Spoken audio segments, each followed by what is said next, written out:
Take a look at how John Gibbons going to line up his defense for the Torontos. Michael Saunders, Kevin Pillar, a wizard in center field, and Jose Bautista in right. Then it's Josh Donaldson back in the field again after getting hit in the leg. Troy Tulowitzki, Ryan Goins, and Matt Dominguez shifts from third to first base. Russell Martin making his first appearance of the series, and our Lexus pursuing perfection starting pitcher is Marco Estrada. He has a lot of pitches, throws just about everything. He's added a cutter to his repertoire and has one of the best change-ups around. It's a circle change. He can throw it to you 3 times and you still won't be looking for it. There we look at the umpires. John Tumpane behind the plate. Lance Barksdale at first. The crew chief, Dan Isonia, is at second base, and Alan Porter is at third base tonight, as the Sox are hoping that the offense that they've shown in this series continues tonight. Estrada, a pretty tough customer. Came up through the Nationals organization, followed that with a stint in Milwaukee, and now here with the Jays, a former reliever turned starter, and off we go here at Rogers Center. Sox with 10 runs last night, 3 separate innings with 3 runs a pop. And the comeback win in the opener from down 5-1, scoring 6 unanswered.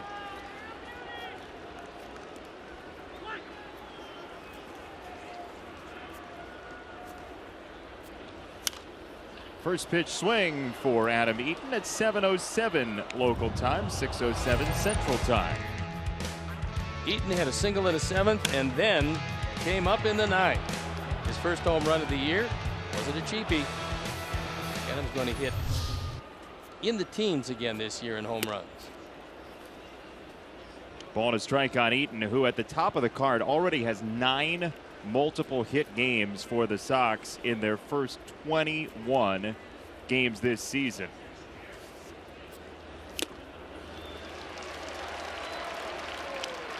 One and two for Eaton, who opened his career as a major league player with 4 multi-hit games in his first 5 playing in the National League West.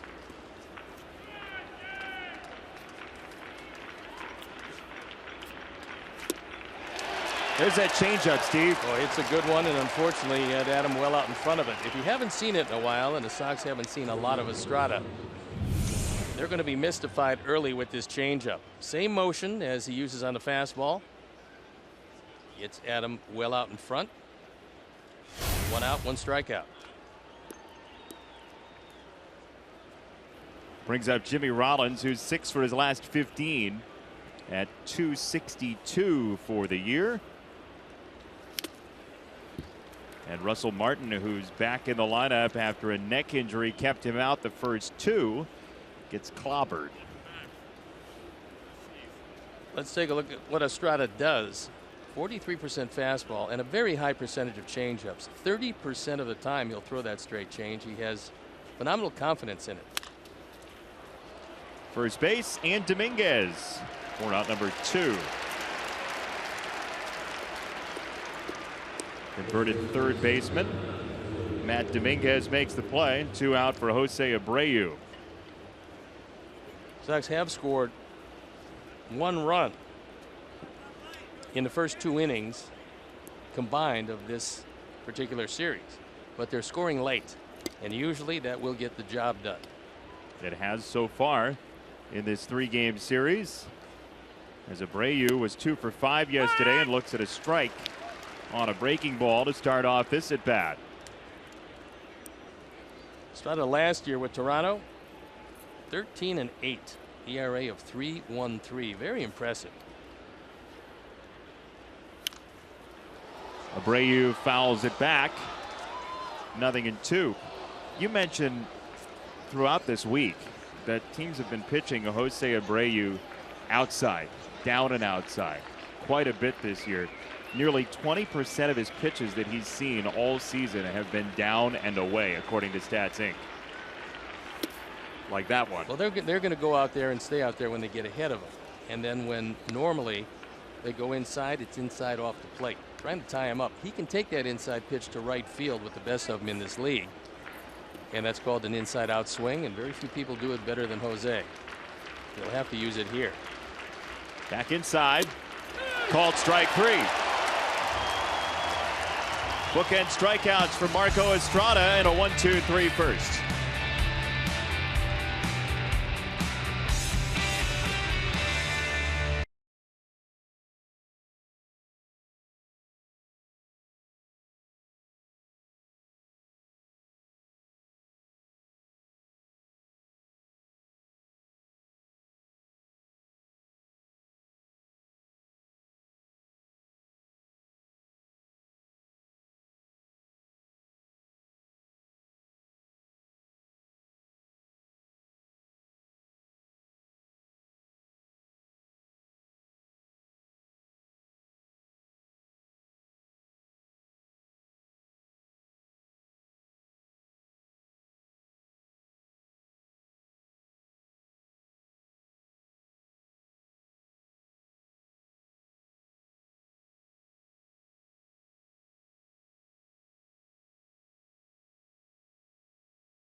Blue Jays 10th in Major League Baseball in runs scored go with this lineup. Michael Saunders, Josh Donaldson, Jose Bautista, then Encarnacion, Tulowitzki, and Dominguez. Russell Martin back in the lineup, and Kevin Pillar and Ryan Goins, the 9 for John Gibbons. Stoney? Let's see how Robin is going to line up the defense behind Jose Quintana. It's Melky, Austin, and Adam in the outfield with Frazier, Rollins, Lowry, and Abreu in the infield. Deanna Navarro once again gets a nod behind the plate. And our Lexus pursuing perfection starting pitcher is Jose Quintana. 2-1 this year, a fine ERA of 1.82. He's 4-2 lifetime against this team from Canada. Toronto Blue Jays with a pretty good ERA, 1.88 lifetime against the Jays, which is good work. They've had a good hitting team for a few years now. 38 strikeouts, 9 walks in his career against the Jays. They're hitting only .225 against him.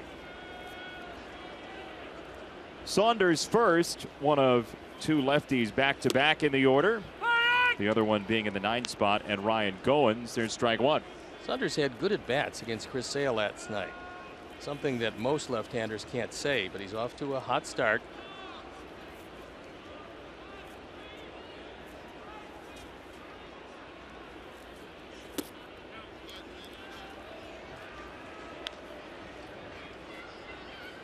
This year, 59% fastballs, the curveball at 26%. Change 10%, and the cut fastball not near as much as it was in the past, only 4% of the time. And that's a pitch he has to have called. John Tom Payne called it. He was on the corner. We'll look in at Navarro as he hangs a sign. On 1-2.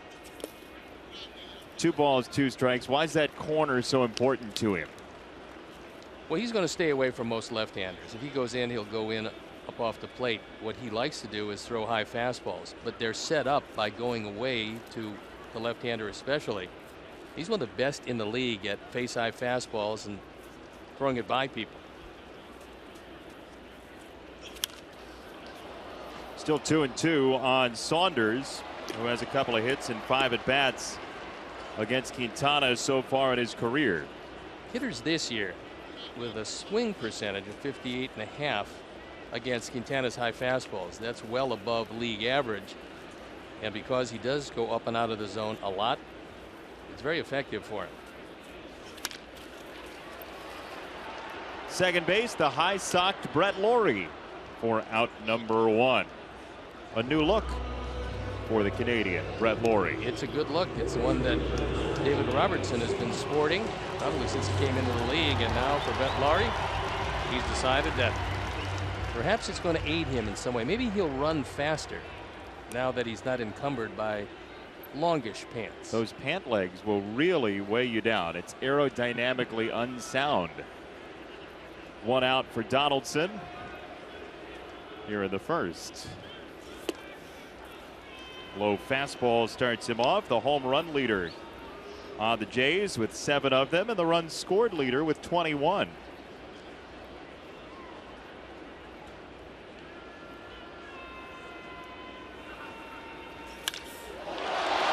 Left center field and deep. And it's off the wall. Stand-up double for Donaldson. His 16th extra base hit. This is a bullet. It's right down the middle, and Donaldson almost takes it out of the ballpark. Romero wants it away. Jose doesn't get it there. He throws it down the middle and thigh high, and Donaldson, bidding for his 8th home run, puts a charge into it.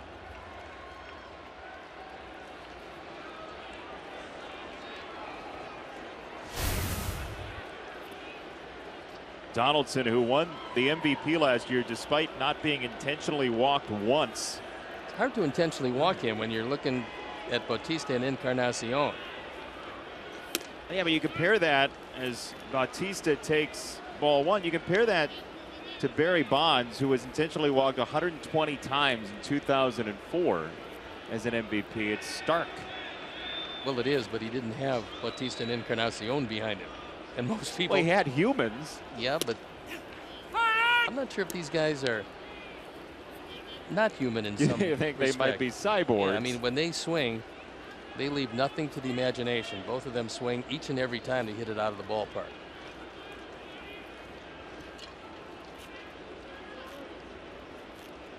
Well, Bautista has the 3rd highest walk percentage in Major League Baseball, 21% entering play today.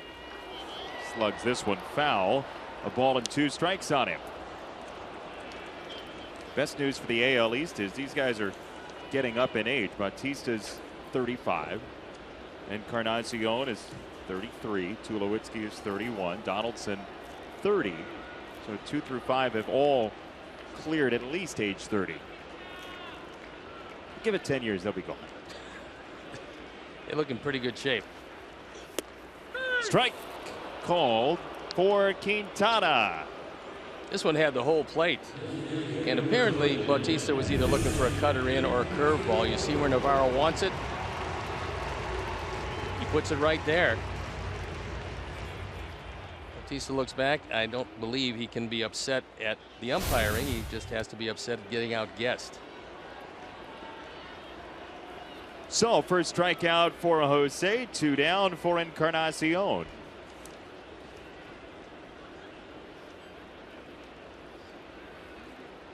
Donaldson at second with the double.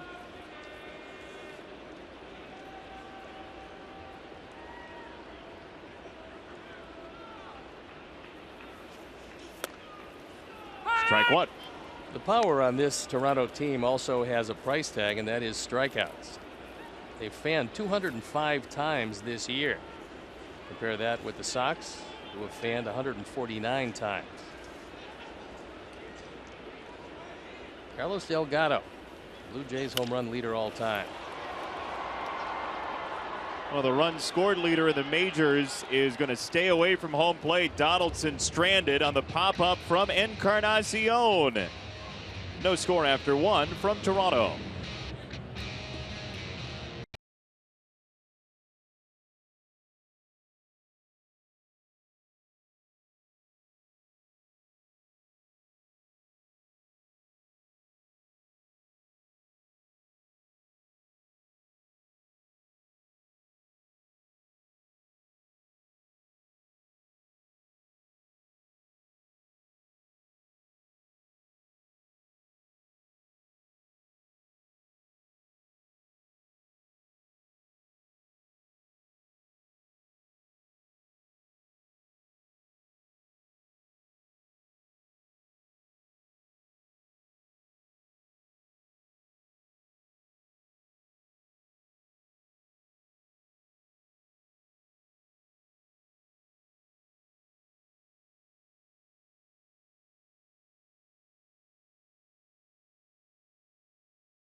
For the opening ceremonies of the 2016 Summer Olympic Games in Rio. Over 10,000 athletes, 206 nations. They will compete, including Chicago area hopefuls like swimmers Connor Dwyer and Matt Grievers from Lake Forest, and Elena Deladon from the Chicago Sky. Every event available live on the NBC family of networks beginning August 5th through the closing ceremonies August 21st, as we all root for the nations we are attached with. Which one are you attached with? Oh, I see now. Team USA. Why, it depends on the day. Multiple heritages for the both of us. Yes. Strike one to Frazier, who has 3 hits in the series, and it's 0-2. You can't look for a big fastball from Estrada. He's got a good fastball. It sets up all of the slow stuff, and you can see with a slow curveball, a slider, a cutter, and that straight change, you got to be ready for something off speed. Breaking ball hammered to left over Tulowitzki. That was a good curveball. In fact, it was the exact place you want to throw it with 2 strikes on the hitter. This ball dips out of the zone, and Todd just goes down and gets it. So Estrada's curveball more over the top variety, not a whole lot of side spin on it. You feel comfortable calling Todd Frazier a bad ball hitter after the first couple weeks of this season? No, I think that he's got a lot of plate coverage, and he can take the ball away, which he's doing quite a bit lately, as well as he's a natural pull hitter. I mean, that's what he's always done. So that was a really good piece of hitting, because that was a tough pitch to elevate, and he was able to ease it over Tulowitzki's head. So now Melky Cabrera, who's just 1 for 8 career against Estrada. Count in his favor at 2 balls, no strikes. .414 career slugging percentage for Melky Cabrera, now .453 this year. He's had a hot start early, and you said it, he needed that. He was one of the keys to this team because of his left-handed presence. Got ball 3 here with Brett Lawrie on deck. Frazier's not taking much of a lead because he's not thinking about stealing second base.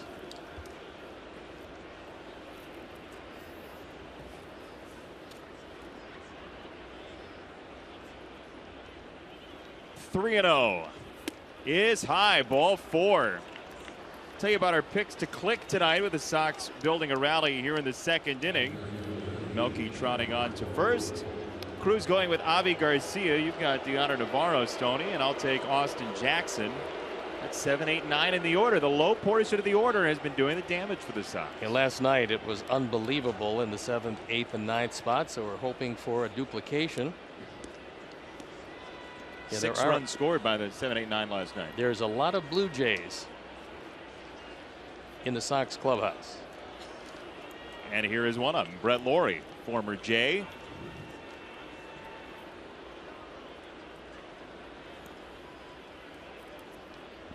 Cabrera at first, Frazier at second. Estrada grinding his gears here in the 2nd inning.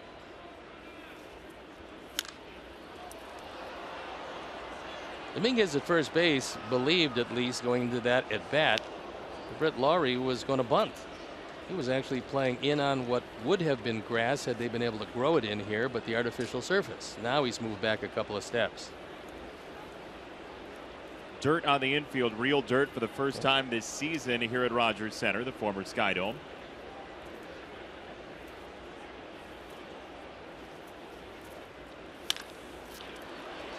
Could, should be 2. Tulowitzki, Goins on to first in time.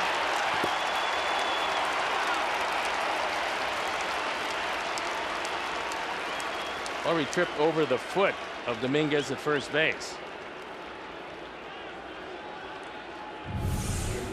Take another look at it.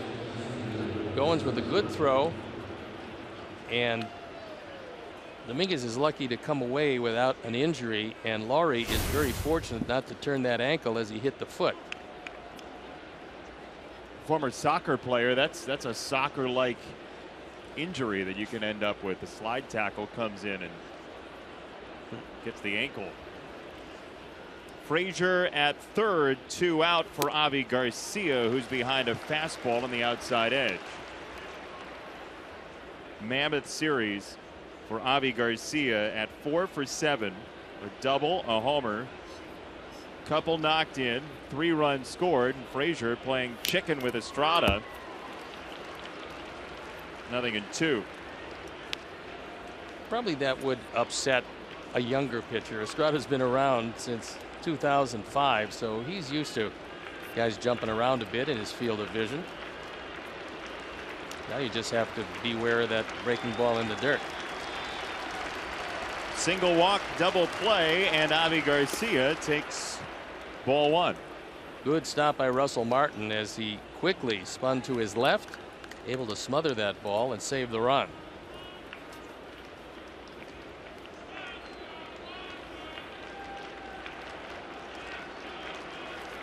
One and 2 from Estrada. It is low. 2 balls, 2 strikes on Avi Garcia. The Sox looking for their first road 3-game sweep of the Jays since May of 2005. It's a pretty good season on the south side. It's been a while. 4 sweeps. Goins inning over. Frazier marooned at third. Sox can't score against Estrada. Bottom 2 next.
Lottery, a new family of instant tickets where you can win up to $3 million instantly.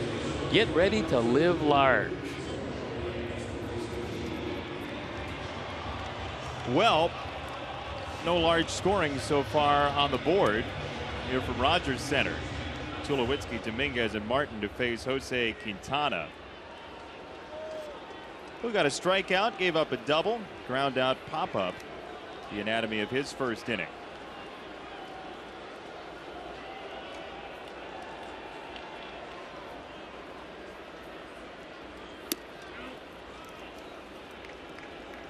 Troy Tulowitzki, the former Rockies shortstop, is part of a real oddity having to do with playoff history in Major League Baseball. Last year, he, Ryan Goins, and Josh Donaldson all homered in one game against the Royals in the championship series. It was only the second time ever that the third baseman, shortstop, and second baseman all homered in the same postseason game. Do you have any stab at who the first might have been? Any left side of the infield plus a second baseman that would jump into your mind? Lansing Lugnuts. No, I don't have an idea. It's so strange that this is the other group to do it. It was the Boston Red Sox in 1995. But the names are not big power bats. It was John Valentin Tim Naring and Luis Alicea. How about that? Not three that would jump out at you, by the No. way. They wouldn't scare you like that. Not so much. Apparently that night they did. Yeah, in a big way. Jose's got to make a tough pitch behind 3-1 to Tulowitzki. And he lost him. Ball 4, leadoff walk here in the second inning. Customize your own Pick 7 or Pick 14 season flex plan today. The Pick 7 and Pick 14 plans feature savings off individual game tickets. For tickets or more information, visit whitesox.com or call 312-674-1000. Luis Alicea had 47 career home runs. That's how surprising it would be that those three would be the first group to ever do it in a postseason game. Third, short, and second base all homering. Strike 1 to Dominguez. That Dominguez has some big power. And he showed that off when he was with the Astros. Now trying to find a home and stick here with Toronto.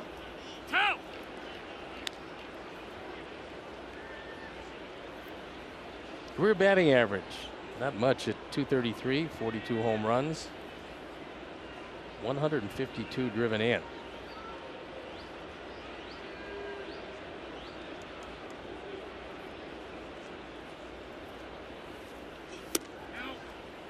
One and two. I do love that you gave some love to the Lansing Lugnuts, by the way. One of the best named minor league baseball franchises out there, a Blue Jays affiliate for a long time in the Midwest League. And a nice logo, by the way. Yeah.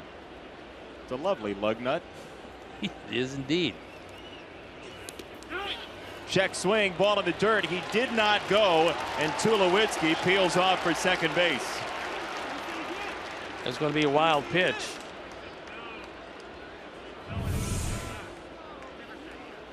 And that's the fourth this year for Jose Quintana. Now with nobody out, Tulowitzki already in scoring position. Be a big strikeout here if he could get Dominguez, at least early in the game.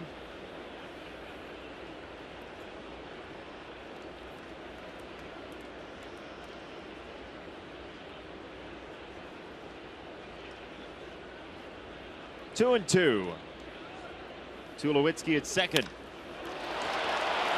Eaton tested in right, and he ranges over. Adam Eaton has had a magnificent defensive season thus far. This is a very good play as that ball slicing away from him. Dominguez did a good job of driving it to the opposite field. But as he's done so much of this early season, Adam Eaton runs it down. And Tulowitzki not thinking about tagging up. He really shouldn't. If it gets away, he wants to make sure he's going to score. He was halfway, had to scamper back. And a big first out. Russell Martin coming up. On that check swing, Deontay Navarro was displeased with John Tempane. Sox can't afford to get a catcher run from a ball game, though. With can't afford to get him particularly run from the game. Sox catching position has become an Agatha Christie novel, and then there were none behind the plate. Kevin Smith placed on the DL the day after he was scheduled to make his major league debut. Hector Sanchez has come up from AAA Charlotte. It's our first look at Russell Martin. You tried the other day to convince John Gibbons to give him 3 days off. Well, they have the off day tomorrow. My feeling is with the man has neck spasms, you know, there's no reason to try to push him. But John thought otherwise, having lost the first two of the series. He wants his #1 guy in there. Fastball inside, 2-1 from Quintana. Blue Jays gave Russell Martin a huge contract. He's come over, certainly stabilized their catching core. And Josh Thole, the backup.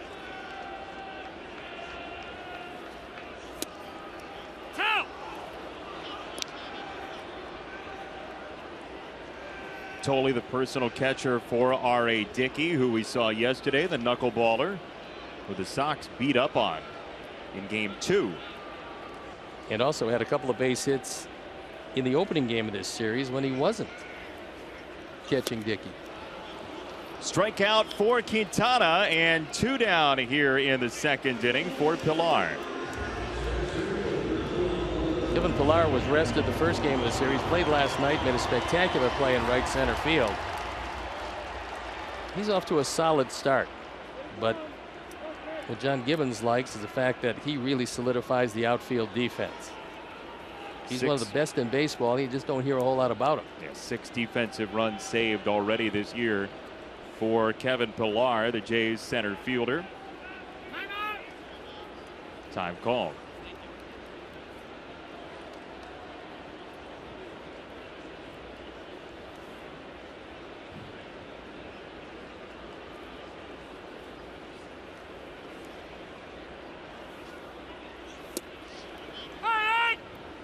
Strike 1 to Pilar, who's only 1 for 6 against Jose Quintana so far in his career. He loves to throw that curveball on the first pitch. Close to 40% of the time, with no count at all, he'll drop it over the plate. More times than not, he gets a strike with it. What does that do for a pitcher to throw the curveball so early in the count? Well, what you have to do is tell the opposition you're going to throw it. You've got confidence in it. Once you get it over the plate, now it becomes a defensive instead of an offensive at bat. And we're going to start tracking things like that as far as pitches behind in the count. So far, Jose has not been behind too many of these hitters, but we're going to start figuring out how many pitches a pitcher will have thrown behind in the count, meaning 1-0, 2-0, 3-0, 2-1, 3-1. Got the corner, strike 3, and a nifty job by Quintana to wriggle off the hook after a leadoff walk. 2 deep, no score.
Just a reminder, as you enjoy a cold one, to look forward to Miller Time later in the game, brought to you by Miller Lite.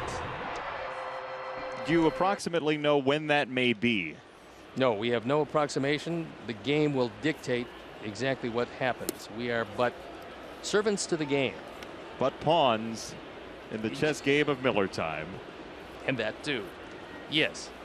By the way, I have secured a can of cocktail a la Canneberge for you. Thank you very much for the cranberry cocktail. Boy, it's good. Across the border. Seriously, folks, if you ever come to Toronto, they have better cranberry juice than we do in the States. By far. Strike 1 to Deoner Navarro, who's on a 4-game hit streak. He had a big night last night. He had a 2-run homer, his second. Had a base hit, scored a couple of runs, picked up a walk, and generally did his usual fine job behind the plate. First base, Dominguez knocks it down and keeps it safe for out number 1.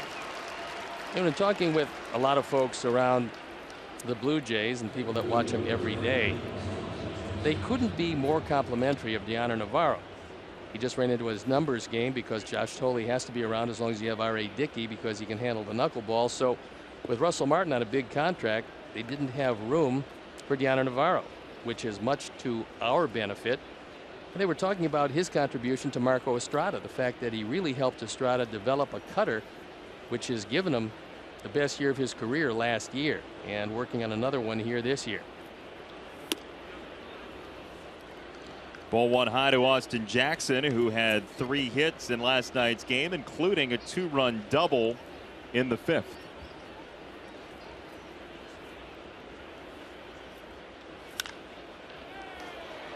Fly ball from Jackson. Bautista for out number 2. With that routine out, Sox fans, join us as we welcome back White Sox greats on a homecoming weekend, Friday, May 20th to Sunday, May 22nd, when the Sox battle the Royals. Homecoming weekend is presented by the Village of Bedford Park. Bring your business home to Bedford Park and win big. To purchase tickets, visit whitesox.com. Let's see if Adam Eaton might be thinking about a bunt. Boy. Well, he was thinking about it, but with the pitch low and away, he pulled it back. I asked for all of our audience, why did you know that was coming? Because he was handled pretty easily the first time up, because he did not bunt in last night's game, and that's one of the things that he wants the advanced scouts who are here from Baltimore to know, that he is going to lay down a bunt because it's going to bring him in on the corners. If they don't know already, because they've seen him, he just wants to refresh their memories because it's a 4-game series in Baltimore coming up starting tomorrow. Ball to strike from Estrada. I don't know that all of our viewers know about advanced scouts and what they do and how they're employed by teams. What exactly is their goal? Well, they start, and they'd love to see the ball club one trip through the rotation if they could, certainly the series before. And they'll write down tendencies of various players. So an advanced scout is going to let you know who's a first ball hitter, who's swinging at the first pitch consistently. They'll let you know who will hit the ball to the opposite field. They will let you know where the soft spots are on each and every hitter, because they vary. What a guy does now doesn't mean he's going to do it in June. Up 2-2 on Eaton. And so they send these guys around, usually a series or 2, to see a team. They want to see every one of the starting pitchers, and then you never know who's going to work in your series. But in a 4-game series, you know just about everybody's going to work, except in this case Jose Quintana. So you got a pretty good idea about what they do, and they're invaluable when they're good. Pulled to first, and Dominguez for a 1-2-3 inning for Marco Estrada, his 2nd inning as such, and we played 2.5 north of the border.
Sox insider Dan Hayes all season long on that locomotive and on CSNChicago.com. Presented by The Great Escape.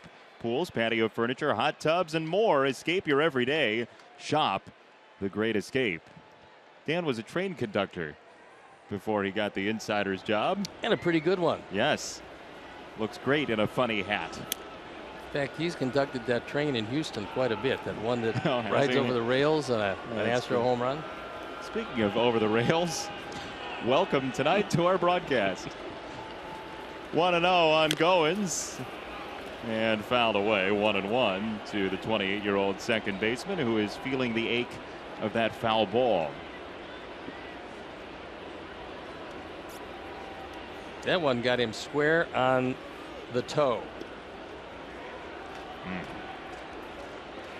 We'll take another look at it as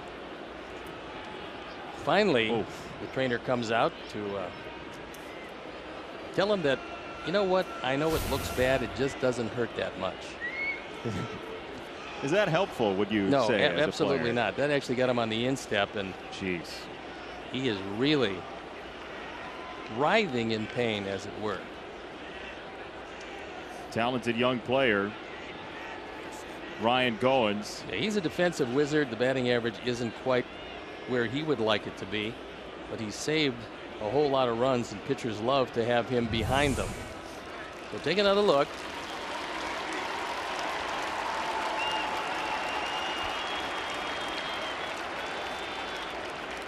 He's up and walking on a play like that, and I know it didn't hit him in the leg like the guy I'm about to say, but I always think of Jermaine Dye. That was right on the shin. Yeah.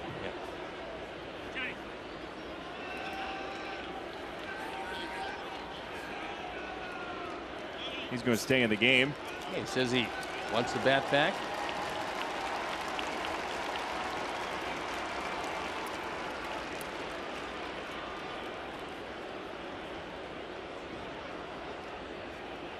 Now, if he were a crafty veteran, he'd probably lay down a bunt now.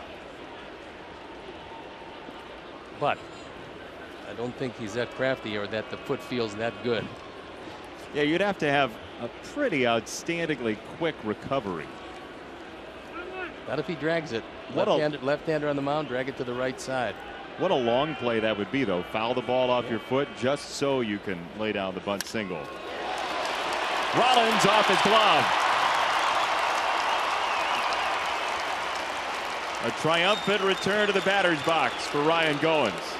Last inning was a walk to lead off the inning, and Jose pitched over that. This time a base hit to lead off the inning.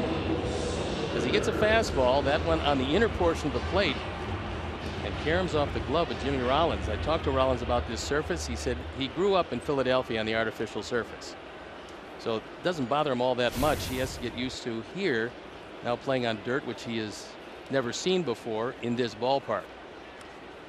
Joe McEwing, the third base coach, has a good look at it too. I was talking to Joe about it yesterday briefly, and he said his feeling is when the ball hits the dirt, you get a lower hop.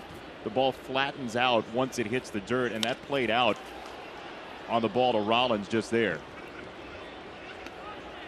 Well, what Jimmy Rollins said about the hops on a true artificial surface field, meaning no dirt, is that if the ball is hopping, it stays hopping. If the ball is down, he puts a glove down because the ball isn't going to hop up. You're not going to get a bad hop. On this surface, the ball actually picks up more spin as it travels from the artificial surface to the dirt. 0-1 on Saunders.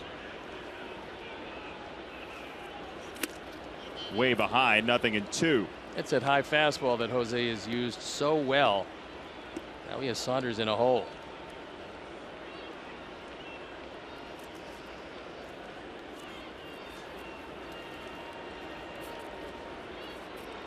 Leadoff man on for the second straight inning for the Blue Jays. We're trying to avoid the sweep tonight.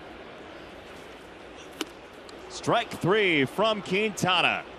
Perfect pitch upstairs. It worked very well the pitch before. He went back there because he's not shaking off Yonder Navarro very much, if any. You'd have to think that after he saw the cut at the pitch before, he figured go up there again and get him.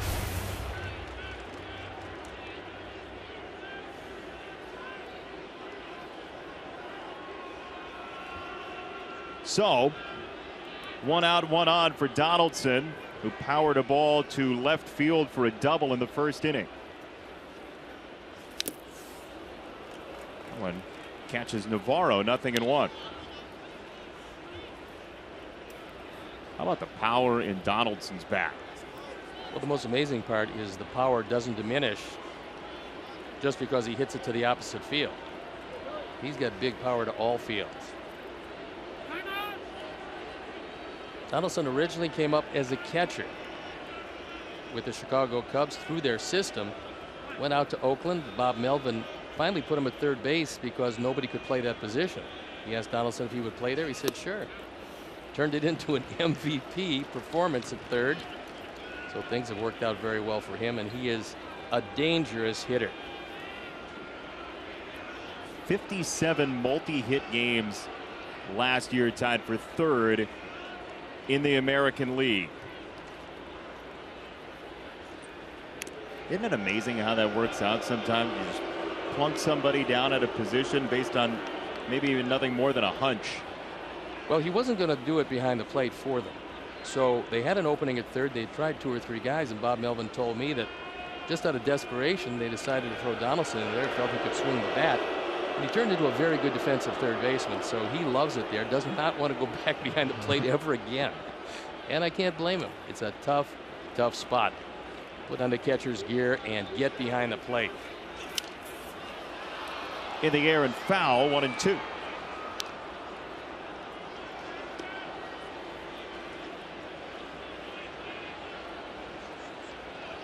The 2007 draft, somewhat amazingly, Matt Dominguez was drafted well ahead in the first round of both Todd Frazier and Josh Donaldson. Dominguez 12th. Donaldson, compensation for Juan Pierre to the Cubs. In and low, 2-2.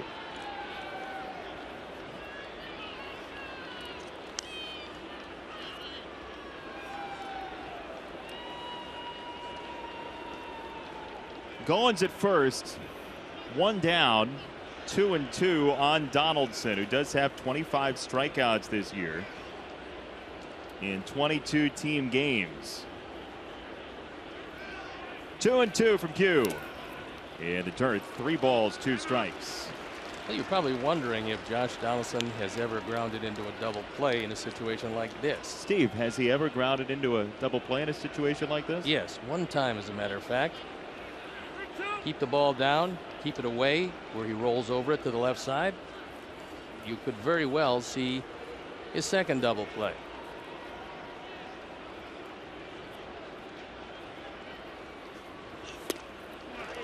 Ball 4. Second walk for the Jays today. 2 on, 1 out for Bautista. Come out to U.S. Cellular Field Select Fridays this season and get 2 outfield reserve tickets and 2 food or drink items for just $49. Each ticket includes $8 in bonus bucks, more than enough to cover your first soda, beer, hot dog, or sausage. Visit whitesox.com/first for more information. On the other side of the equation, Jose Bautista has grounded into 4 double plays this year, and that leads the team in that department.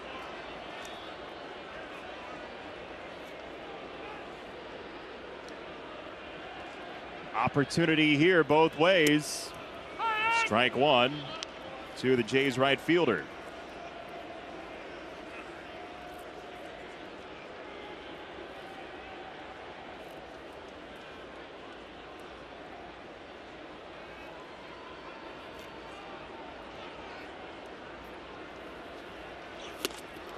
Challenged him and got it by 0-2.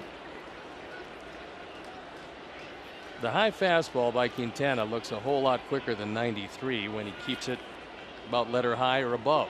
It's one of the reasons why so many guys swing through it. 2-strike pitch. There's that high fastball again. He gets strike 3.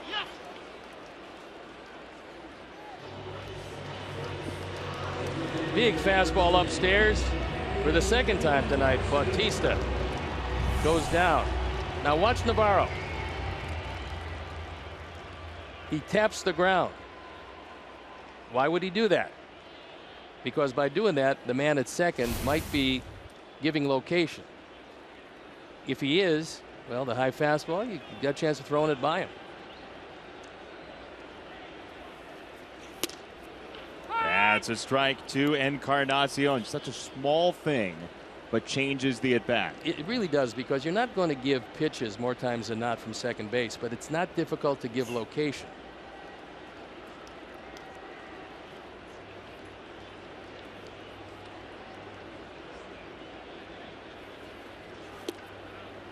It's a low 1-1.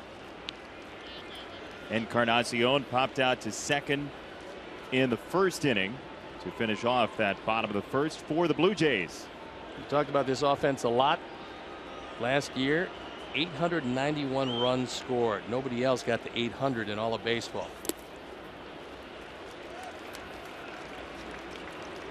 You feel like this offense compares well to last year's offense? I think it's going to be just as good. They just got off to a slow start this year, but as things heat up, the ball's going to get a little jumpier here in the ballpark, and when that happens, you got a whole lot of guys in this lineup can hit the ball out of the park easily. He's one of them, Encarnacion. Chopper foul, 2-2. So to this point, the fastball's averaged 92 with a cutter the same. Change up at 85. One of the things Navarro was talking about with Quintana is don't worry about the variance in fastball to changeup. Hit the spot. If it's not 10, 11 miles an hour, don't worry about it. 2-2. Couldn't coax the swing. 3 balls, 2 strikes on Encarnacion, the former Cincinnati Red. Tulowitzki to follow.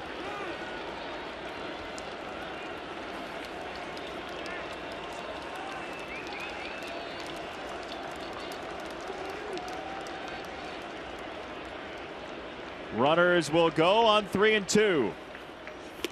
And ring him up. Strike 3 for Quintana. He struck out the side.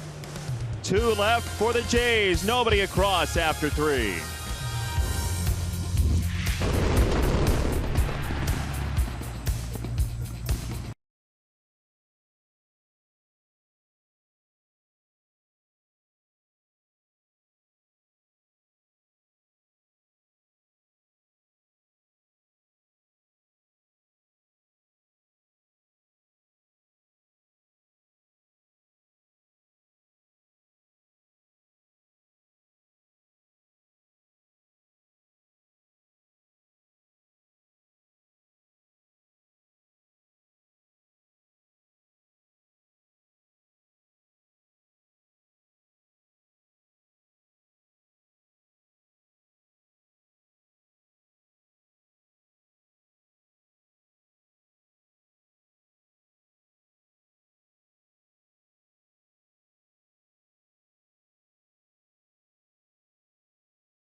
Of our viewers watching on Colo Telephone Company in Colo, Iowa, which is not terribly far from here in Toronto if you do it by bullet train or something like that. Steve Stone, Jason Benetti along with you. Sox are off to their best start since the World Series team. Doing just about everything right. The bullpen's been unhittable. The starting pitching has been close to the same, and now they're starting to get some offense. Had a golden opportunity in the second, squandered it, but Jose has been also dancing on the edge, and so far it's a scoreless ball game. Both pitchers dominating to this point. We do have a Sox math question for you coming up as well this half inning. You excited? Unbelievably excited. Can't contain yourself. I will have the answer very quickly, but of course I'm disqualified. by virtue of your wrong answers. By virtue of my incompetence in math. 2-0 to Jimmy Rollins, and that does clip the corner according to John Tumpain. 2-1. Middle of the order due up. Rollins, Abreu, and Frazier, as Rollins gets the benefit that time. 3-1 from Marco Estrada.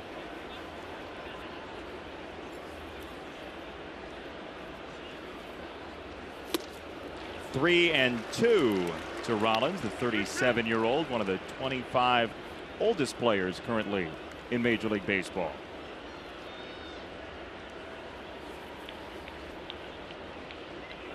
Three-two, fouled off by Jimmy Rollins. Too close to take. The 3-1 pitch was off the plate. But Jimmy trying to protect, trying to hit it through the shift. See how they're pitching him, and it's all away. Right back there in the air, third base side, and into the seats.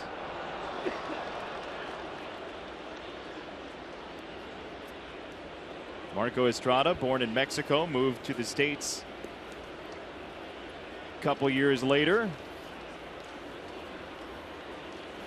Right-hander who is a former reliever, now starter for the Blue Jays.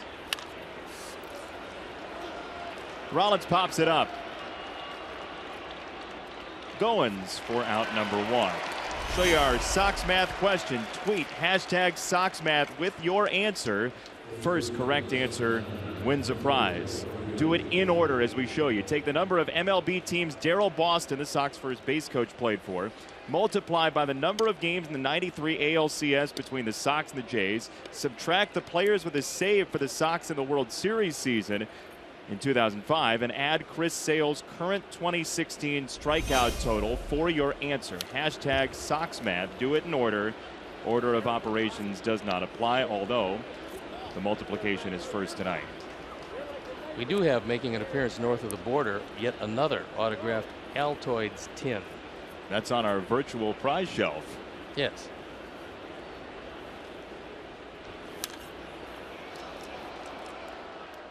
See, no doubt. There it is, Yeah, with the signature.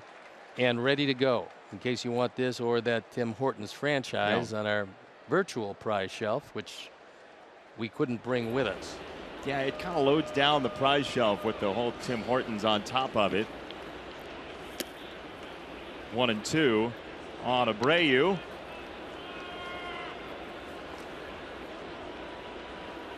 A lot of cash and prizes to win in Sox Math, but mostly prizes. On the infield, Donaldson in charge for out number 2. Both pitches popped up were straight changes, and so far Estrada's doing what he has to do. Now he's feeling the back of his right shoulder. Normally it's not a particularly good sign, so we'll have to see if perhaps he mentions something between innings. In the meantime, he's given up just 1 hit and had the Sox lineup completely off balance.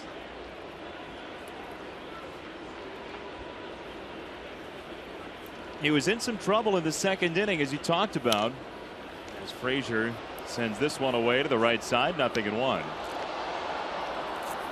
Got out of it with the double play. 2 on, nobody out after a Frazier single and a walk to Melky.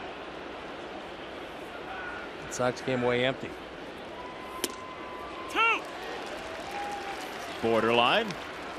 Frazier with a look downward. 0-2. There's been some home plate hand wringing tonight with plate umpire John Tumpain. A few people have questioned him on some pitches.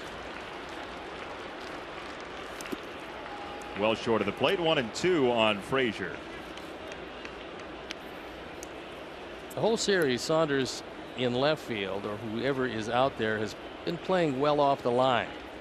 So they're trying to take away the alleys. In fact, both outfielders playing well off the line. Try to bunch him in the gaps. Up the ladder on the infield again. Russell Martin called off by the third baseman Donaldson. Everything a pop-up here in the fourth inning for Marco Estrada. The Jays Sox are scoreless through 3.5.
Bears draft headquarters at 5. Catch Sports Talk Live, where former Bear Alex Brown joins the panel as they preview the Bears' options with the 11th pick.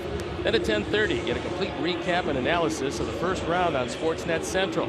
Bears Draft Day coverage presented by Miller Lite starts tomorrow at 5 on CSN Chicago. It is on the way. Draft Day is looming. Pretty exciting, seeing which teams will trade up, which teams will trade down, and who winds up with who.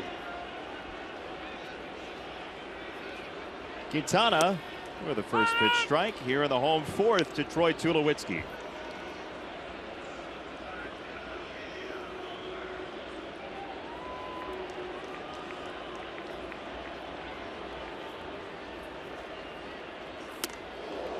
A visit from the fastball.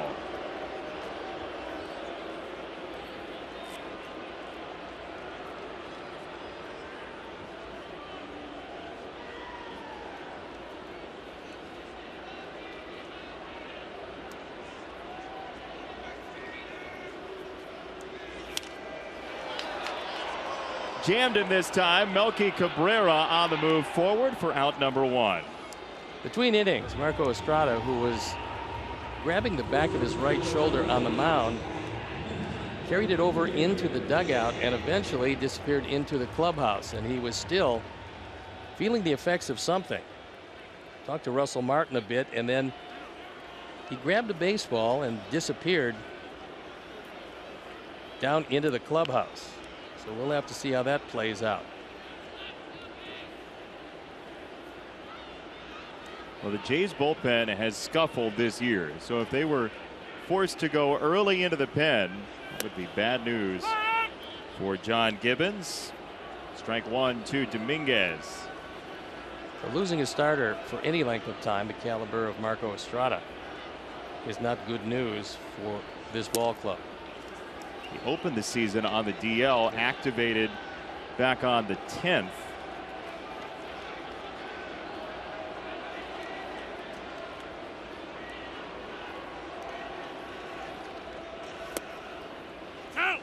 Quintana drops in strike number 2 on Dominguez, who was 15 for his last 31 with AAA Buffalo before coming up yesterday. Hit the ball awfully hard the first time up. Adam Eaton making a nice catch.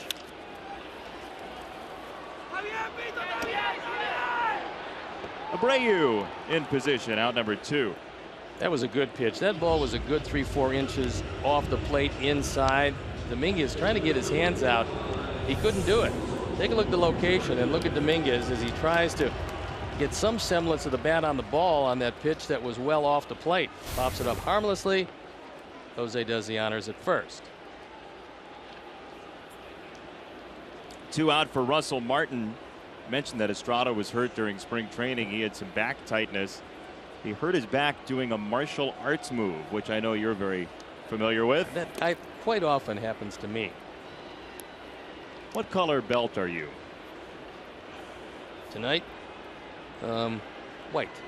I have a white belt on to go with your white shoes. 1-0 on Martin. It's fouled away. Ball and a strike. As you can see, 6 strikeouts, a high total so far. Ball's been hit in the air 4 times and only 1 hit on the ground. 2-1. So those of you are wondering, this will be our final game on the road for Mr. Benetti as he travels home. We will travel to Baltimore, where Hawk will take over in what should be a very entertaining series against a very powerful Baltimore ball club who comes into action tonight at 11-8. Very hitterish group. Well, they can do it. On Utah, 3-2 to Martin. Pete Walker talking with John Gibbons about what was plaguing Estrada. With nobody up in the bullpen, you would assume that everything is okay, but it looks to me like Walker is looking for the phone number of the bullpen. It's probably 1-800-bullpen, Pete. As he gets on the phone, and pretty soon we'll see some action in that pen. You think it's a 1-800 number, huh? Yeah, I do. I think, yeah, especially, and applicable rates apply north of the border. So far we saw some stirring, but nobody's throwing quite yet. Inside corner, called strike 3. Russell Martin whisked away by the fastball from Quintana. We're through 4. Zeros on the board.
Thursday, May 19th, as the White Sox take on the Houston Astros at 7:10 p.m. The first 10,000 fans get a free T-shirt presented by Prairie Farms and North Star Frozen Treats.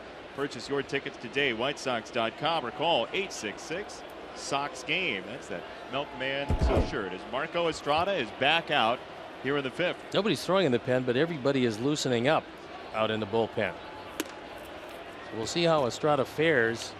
He obviously has some cause for concern.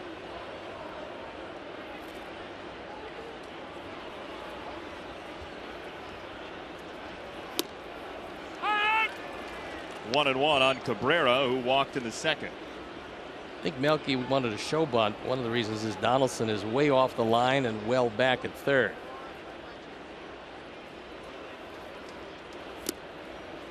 Another breaking ball, 2-1 for Melky Cabrera. There's your alignment.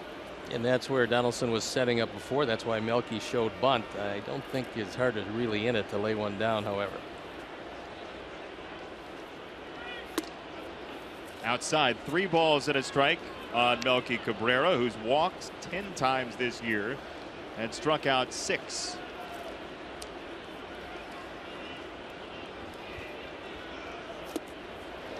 There's a changeup. Boy, it's a wonderful straight change. You just can't pick it up. And by a circle change, we mean that they connect the index finger with the thumb and actually throw it with the 3 fingers you have left on your hand. Swatted to right field.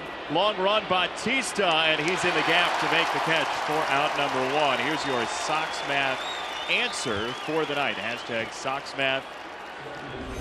And we have a correct answer. Take the number of MLB teams for Darryl Boston. That's 4. Number of games in the ALCS, 6. 24. Minus 6. 6 players with a save for the Sox in 05. Chris Sale's current strikeout total is 32. SSS P. Knowles was first, but he's already won a prize. And frankly, the Southside Sox podcast is getting too much run on Sox Math. So we may award 2 prizes today. They do great work. Well, also just on the podcast, they're very nice people, but they're. Yeah, you also don't want to empty out the entire virtual prize shelf because we need some virtual prizes for the Baltimore series and then coming home. Well, we only have the one Tim Hortons franchise that we can offer you, so they're going to have to split it. Somebody will be the assistant manager on the weekends and the manager during the week. 1-1 for Laurie. Strike 2.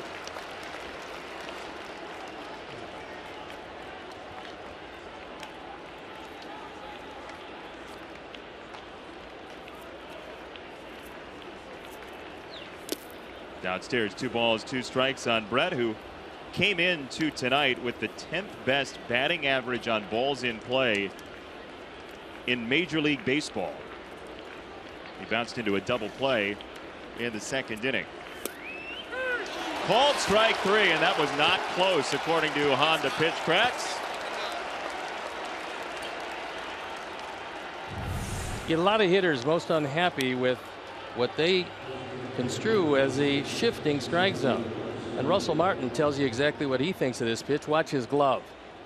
He brings it back, does a nice job of using his wrist, but ball was off the plate.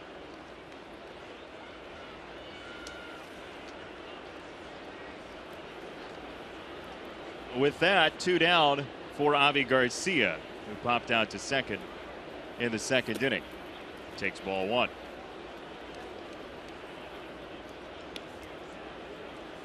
Sox Math is bringing people together. This is one of our recent winners of Sox Math. And look at that youngster with a new Jose Abreu bleacher creature in the arms. A very happy recipient of that prize. And it's amazing how good that little guy is at math. It's true. All the fingers and toes involved in that prodigy. Victory. A Sox Math smile is really a beautiful smile, isn't it, Steve Stone? Yes, indeed. Ball and a strike on Avi Garcia.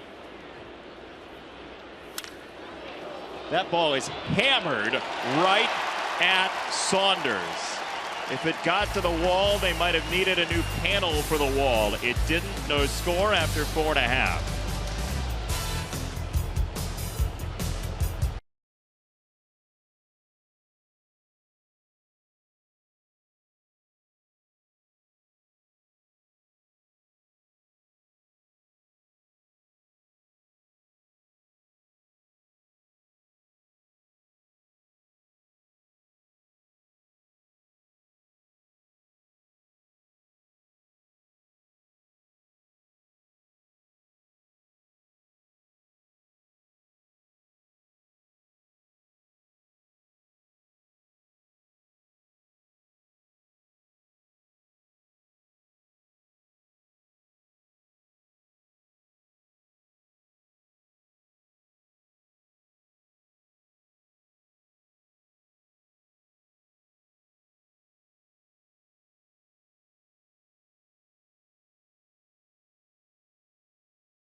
You should stop by at It some was point. very nice today. Marco Estrada has been dealing with an apparent injury the last inning or so, and there he goes. This time he's going to go down into the clubhouse with Pete Walker, but still nobody throwing in the pen, so at least for now he's staying in the game. Trickling through, a base hit for Kevin Pillar, giving Estrada a little extra time, or so it would seem. Leadoff man on for the third time tonight for the Blue Jays. When the Jays started this season, Pillar was a leadoff hitter, and he really disliked it. For whatever reason, he felt uncomfortable up there. He hit just 188 as a leadoff hitter in 12 games. Then John Gibbons decided to hit him down in the order. Tonight, it's the 8th spot. He's hit close to 400 since moving down in various positions other than the leadoff spot, so whatever it is, it's working for him. A couple of lefties coming up for Quintana here. Going singled off of him after fouling a ball off his shoe in the third. There's a strike. Why is that some guys just don't hit well in the leadoff spot? What do you think? Well, perhaps the leadoff spot they're thinking about on base percentage. So they're taking more pitches than they normally would take. You're taking a hitter's normal aggressiveness away from him if he has to go deep in each and every count. Some guys just don't hit well consistently with 2 strikes. And so quite obviously for Pillar, it's worked well. Laurie tracks it down, spins it to second one, and the turn is late. 4-6 on the fielder's choice. They do get the lead runner Pillar, and Goins at first. Join us for a children-only pregame autograph session. Fans that purchase this special ticket pack can participate in an exclusive autograph session with select members of the White Sox prior to select games. To purchase, please visit whitesox.com/autographs. That's a pretty good play by Laurie as he was moving away from the throw. He was moving toward first base, spun around, came very close to turning 2.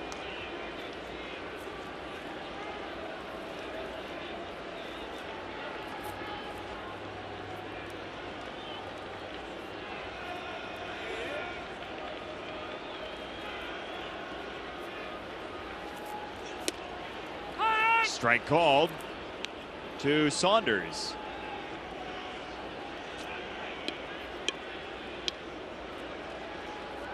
That particular call didn't make him the happiest of Blue Jays around. But the plate is normally 17 inches. Tonight looks like the plate is probably close to 21 inches. The hitters have to know they got to be swinging. As Saunders did there on a pitch in that range. The first call set up that swing. This one was further outside than the first pitch, so if he's calling it out there, you got to go get it. Normally, Saunders probably doesn't swing at the 2 position on that on our Honda pitch tracks. You see a little more outside than the first pitch.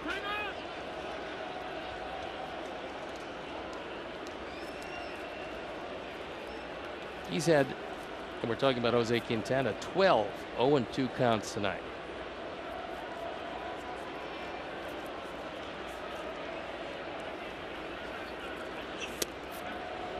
Just off the plate, very close to the first 2. Now you throw that face high fastball because his sight line is looking low and away. And if he gets it up there, either has to lay off because he won't catch up to it. We'll see what DeHonor wants.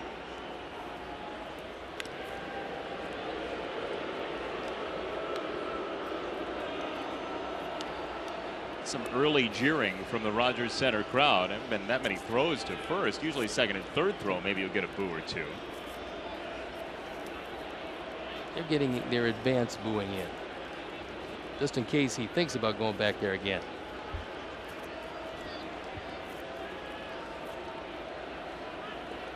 One and 2. Strike 3 called.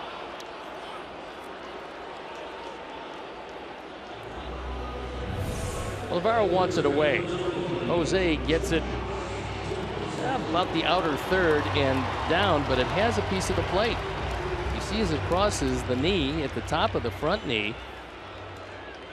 Saunders most unhappy. And he's still unhappy.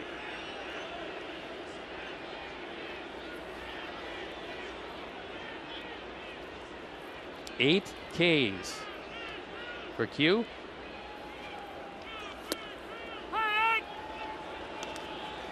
Strike one to Donaldson. Pitch count at 76 right now for 8 strikeouts. Still has maybe a couple innings left in him. Has a couple of walks, 3 hits, and he's pitched out of some jams. He's still yet to get Donaldson out this evening. Goins only to second on that well-struck baseball.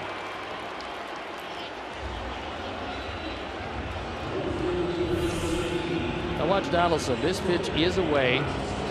He's able to reach out on the off-speed pitch and take it into left field. So it sets him up once again for Bautista, who hasn't had a whole lot of contact tonight.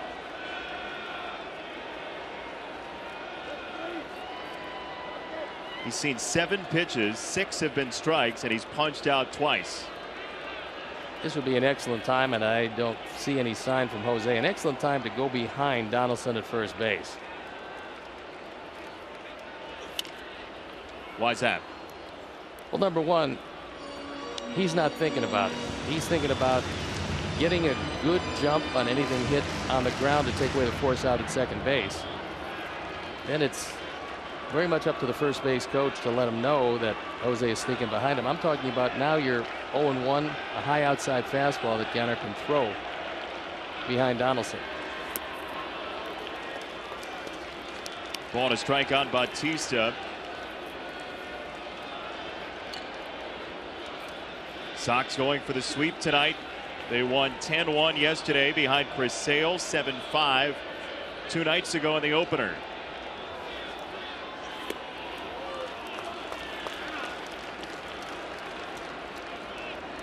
Navarro, a message for Quintana.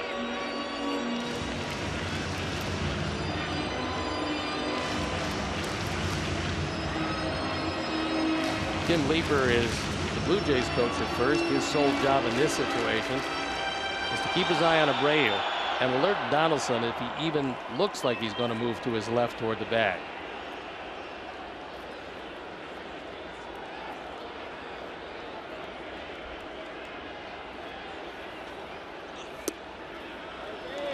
Off speed and low.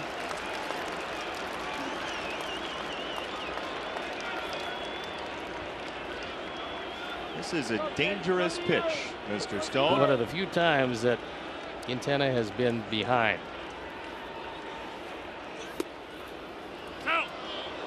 But Bautista just not picking it up. I mean, he is mad at himself because he took a 3-1 fastball right down the middle.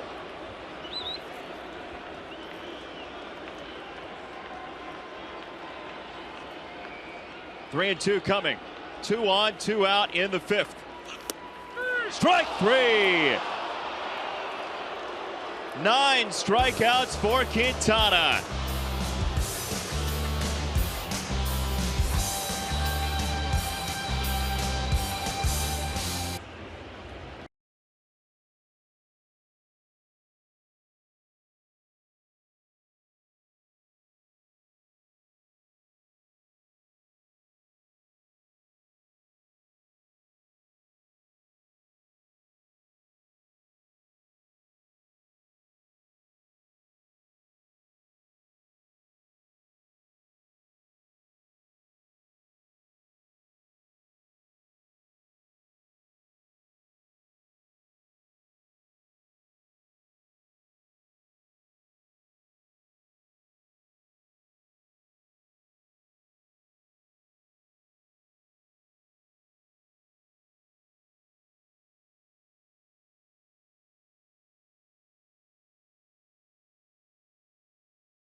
Team pride with White Sox checking and an official White Sox MasterCard debit card. Only available at your local Wintrust Community Bank.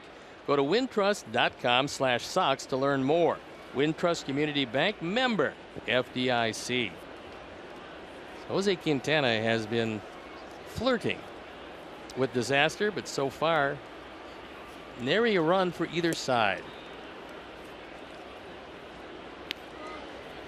Jays last half inning stranded 2. They have left 6 for the night so far. The Sox with just the hit from Frazier in the second inning. A flick to left field from Navarro, and Saunders has out number 1. Family Sundays presented by Coca-Cola at U.S. Cellular Field. Feature tickets as low as $5 in the upper level and $15 in the lower level, plus special kid-focused activities throughout the ballpark. Parking is available for only $10. You can visit whitesox.com/Sundays to purchase your tickets today. No word on Kids Sox math coming to Coca-Cola Family Sundays, but the home game is actually in production currently. Strike 1 to Austin Jackson. Well, we've yet to copyright it. We should have done that. Yeah, because I think it's got a huge upside. You're turning into a draft expert now. You're talking about upside with the NFL draft coming tomorrow.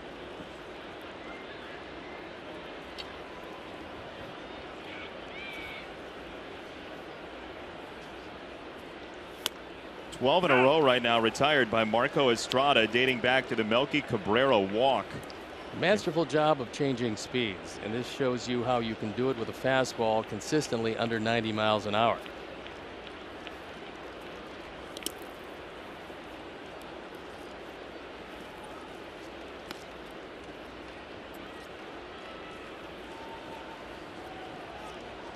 He's topped out at 90.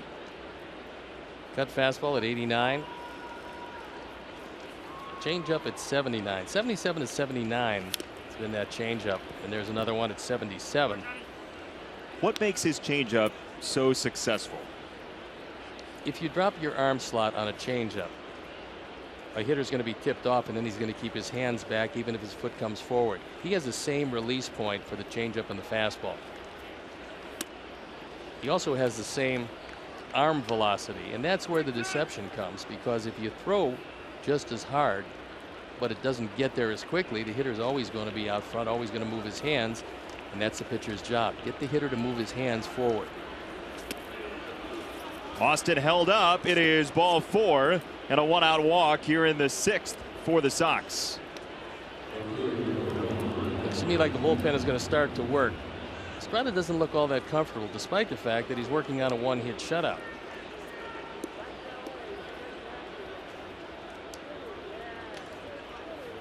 Well, the Sox got to the bullpen each of the first 2 nights for at least 3 runs against the Jays relievers. There's only 1 lefty in that bullpen, the switch pitcher, and 5 right-handers.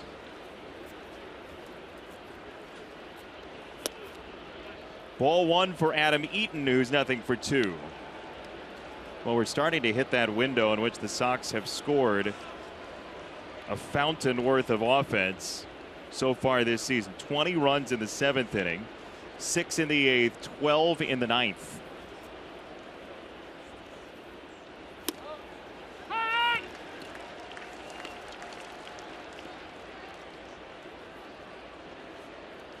Estrada has started 3 games previously, and he's averaged 6 innings per start. He's only given up 1 home run. 1-1 for Eaton. Jackson at first, and Adams behind the fastball, 1-2.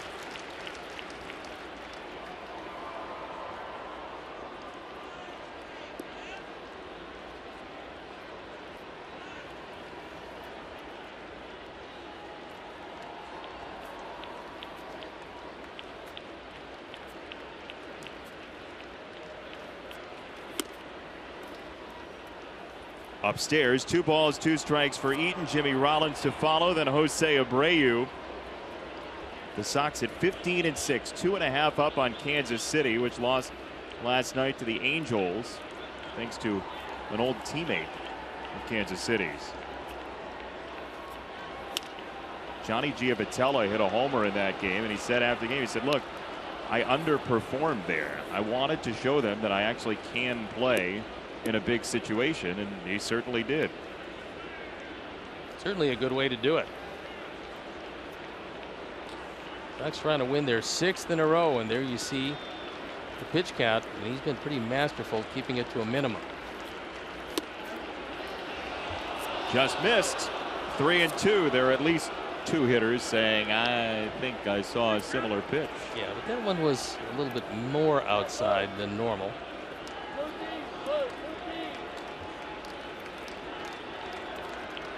You send him here, 3-2, 1 out. I personally would. We'll see what Robin has in mind. There goes Jackson. Eaton takes ball 4. 2 walks in a row, and normally you're not going to see that kind of wildness from Estrada, so a good opportunity to try to take advantage of it.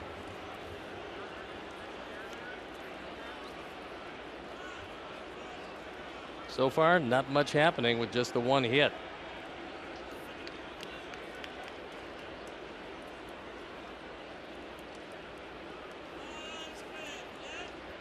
So Jimmy Rollins was grounded out to first and popped out to second.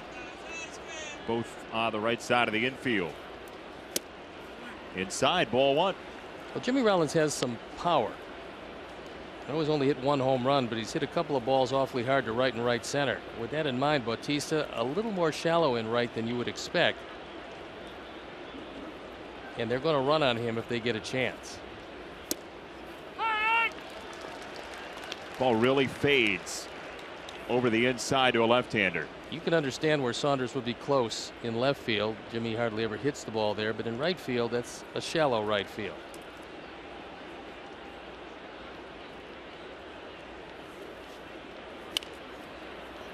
Rollins with his 230 career home runs. You mentioned the power in that bat. He hit 30 of them in his MVP season with Philadelphia, along with 20 triples. Huge year and a great place to hit in Philadelphia. Eaton at first, Jackson at second. Still no score. And a 1-2. Strike 3.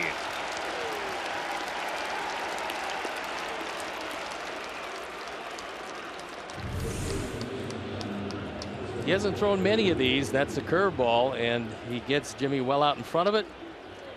Completely surprised because Rollins hasn't seen that. 2 on 2 outs for Jose Abreu.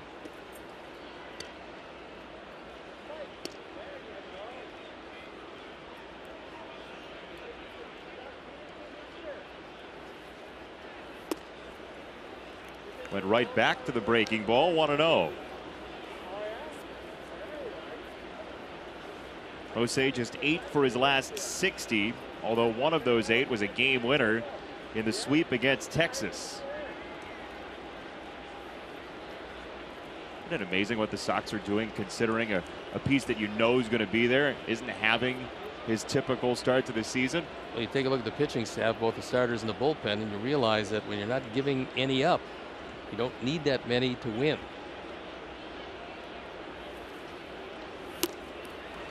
Checked it up, took a strike, 1-1.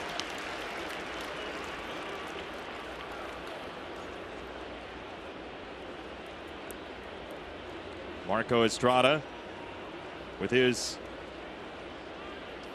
second inning with 2 runners on against him so far tonight.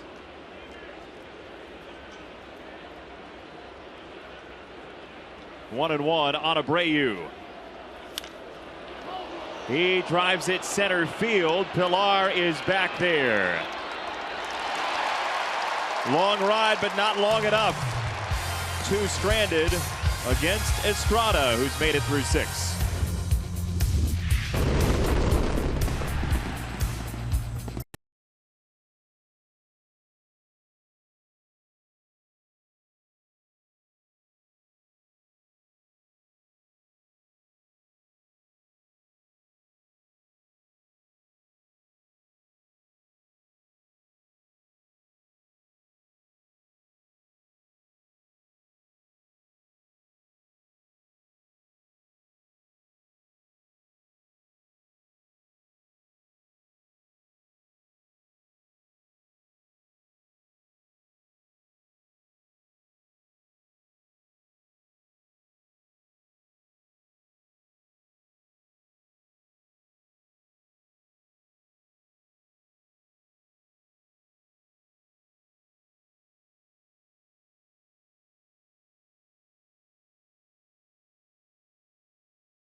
was before Steve Stone's time.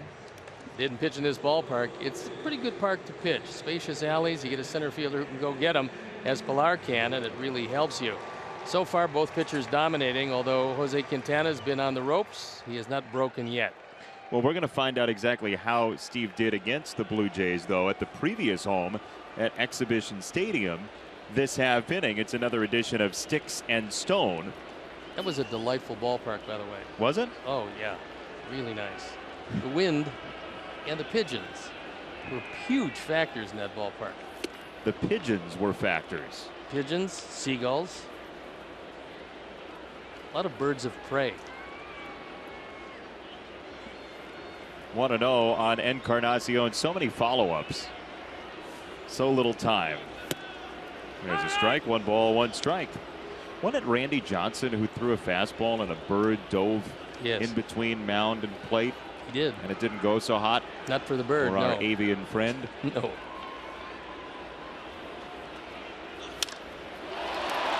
Right field. Eaton driven back, still going. Adam Eaton did it. He hauled it in against the wall. Unreal what he's done in right field. Best part of this for Eaton was the fact that it's kind of a chain link fence at that point. He doesn't have to run into the wall, but he goes up high and comes away without any bumps and bruises. What a terrific play, a great jump. Encarnacion hit it a long way to the opposite field.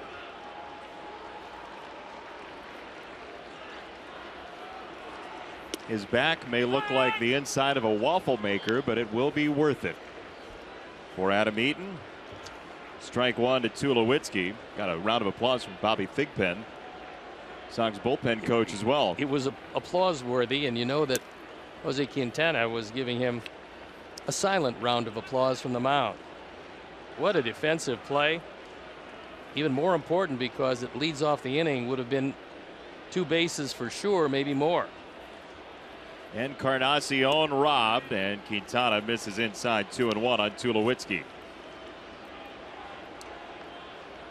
Well, we told you earlier, Adam Eaton came into tonight leading in one of the defensive numbers, defensive runs saved, which tells you exactly how many more runs you've kept off the board than the average fielder.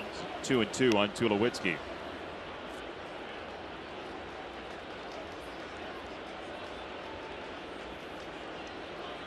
Adam has done it all this series. Some great throws, even better catches, and one time turning a double into a single.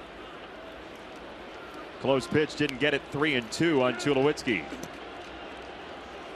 In the first game was a 1-run lead, and Michael Saunders hit a vicious 1-hopper that looked like it was going to the wall. Adam leaped up, kept it to a single, and in a 1-run game, that's a huge play.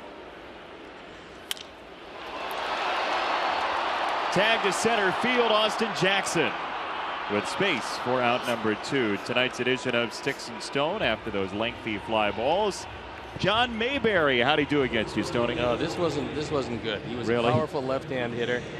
I have a feeling that John of Mayberry hit the ball very well against me. Not only in his times with the Torontos, but also with the Kansas Cities. More HR than RFD. Yeah, I don't think this is a great matchup for me. There's a strike to Dominguez. How not great? Not really great. Enough that if there was all John Mayberries, I would have been selling cars much sooner. 0-2 on Dominguez, who didn't like the call, and John Tempane with some discourse into the Blue Jay dugout. I have a feeling they have been a little disappointed with the strike zone tonight. Nice stop by Gianna Navarro. That ball sweeping low and in. You would have to say that John tonight has been the quintessential pitcher's umpire. And it's gone for both sides. 1-2 this time for Dominguez. And it missed. 2-2. Let's show you the answer to tonight's Sticks and Stone. I'm going to look away. Well, 12 out of 47, about 250. but the extra base hit numbers were rather voluminous. He has 3 home runs, 3 doubles. He had a triple. Yikes! Really? That's surprising. He did. Blame your fielder. Somebody must have misplayed it. Here, by the way, we dug up the microfiche on this. John Mayberry against Steve Stone. I got to figure it was a uniform. A lot of fans at that ballpark that night. Oh, yeah, that was. I mean, that ball should have been caught, obviously. I don't think he hit it quite hard enough against the wall. Inside ball 4. Dominguez is on base. I tell you, he could have made that play. Adam Eaton would have made that play. Yeah, whoever was out there, they both should have been able to make that play. They were playing him too low. The old vertical shift. 1 on, 2 out for Russell Martin, who's been quiet tonight. Back in the lineup after the neck injury kept him out the first 2 nights of this series.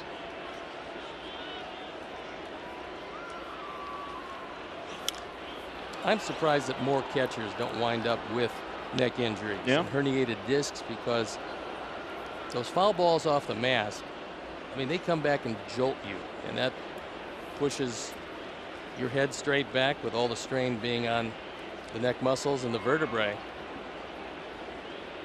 Not surprising a veteran catcher would have those problems. Most taxing position by far? By far. Yeah, there's nothing compares with the beating catchers take.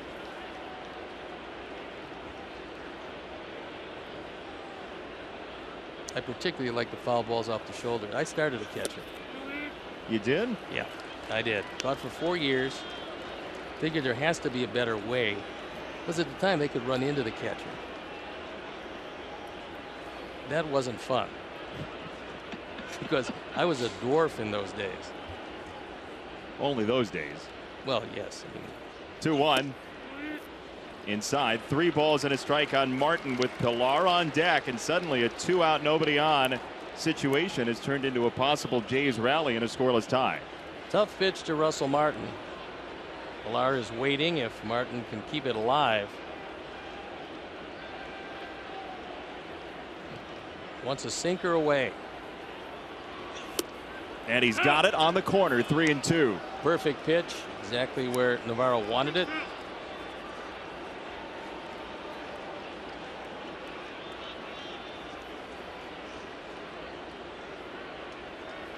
This is the 7th time he's gone full. And pitch number 104 on the way. And a throw to first with Dominguez not straying far from the bag. With the size of the plate, if he gets the ball exactly where he got it the last time, he's going to get him. 3-2. Strike 3 swinging. 10 punch outs for Jose Quintana. 6 complete, no score.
Ceremonies of the 2016 Summer Olympic Games in Rio. Over 10,000 athletes, 206 nations.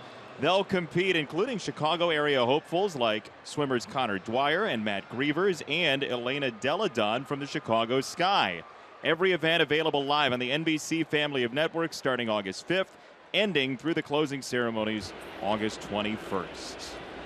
Jose Quintana, long night, runners on the bases, has kept him off the board, though. He's only had 1-2-3 inning. He's made some huge pitches when he's had to and fanned 10 of these Blue Jays. Sixth career start with 10 strikeouts or more for Jose Quintana this evening in Ontario. In the meantime, got to get something going because another no decision looming large for Jose. We discussed this, so last time he started, he got the triple play, so he's back even. Well, so far, he's facing a mound opponent who's only given up one hit. That leadoff base hit to the man who's leading off this inning. 2-1 to Frazier. This is what they've done so far. 4 hits, 10 strikeouts, 1 hit, 4 strikeouts. Both have walked 3. That inside corner to right-handers has been there and then some all night. It's a corner in abundance, and Todd Frazier is letting Tom Payne know that maybe that 21, 22-inch plate not very hitter friendly.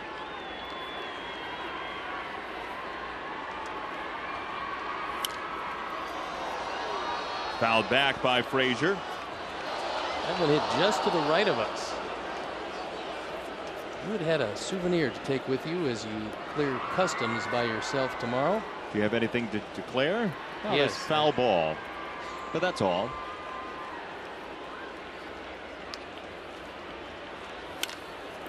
Frazier to left field, and that ball bounces into the gap where it's cut off by Saunders.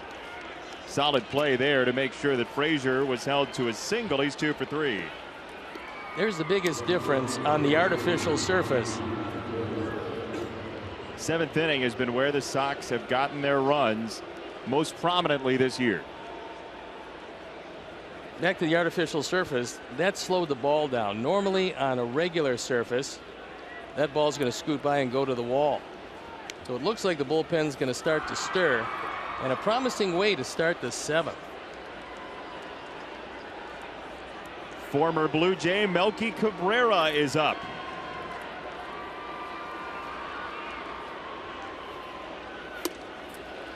Bullet for a strike to Melky, who's 0 for 1 in this game and 1 for 9 career against Marco Estrada.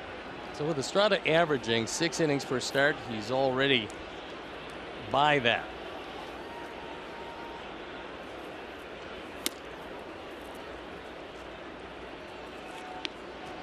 Jesse Chavez loosening up in the pen. He has been occasionally a starter during the course of his career. I remember him with Oakland.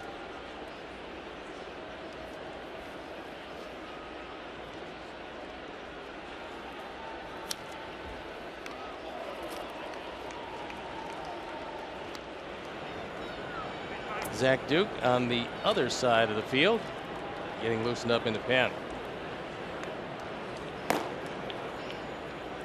Haven't seen Zach Duke for a couple of days. He last threw in the finale against Texas on Sunday. Tulowitzki. Goins. Safe. Melky beat it out. Slow developing double play, and they only get 1. Looks like Goins was well away from second base. Off balance throw, but he gets it over there, just not in time. And Melky hustling down the line, knowing that he's got to beat this throw, and he's able to just get there.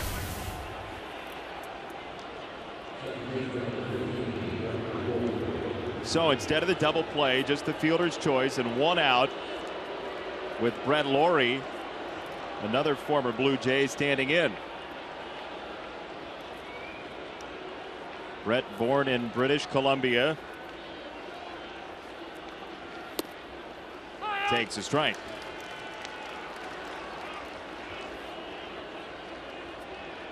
He's had 7 walks his last 7 games, along with 9 strikeouts his last 6 games. A lot of action at the plate, and not necessarily in the field of play for Brett recently.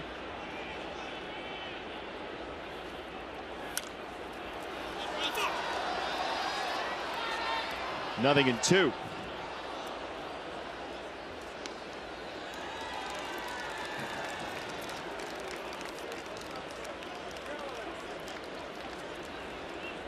Dandy from both pitchers tonight. Estrada and Quintana in different ways, really.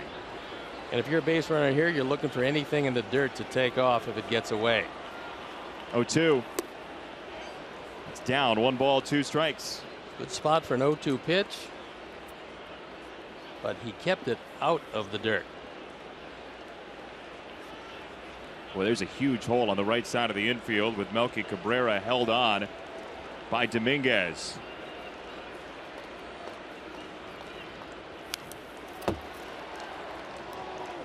He went out to try to get that straight change. Fortunately, cued it off the end of the bat.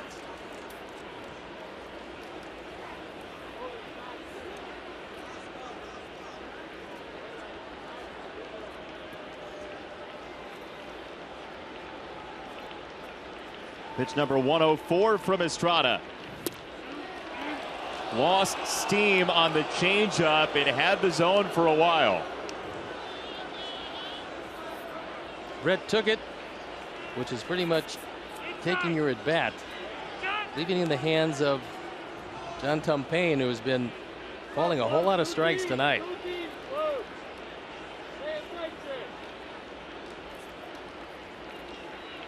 Cabrera at first, 2-2 on Laurie. Went fastball, right side, foul ground, and no play for Bautista.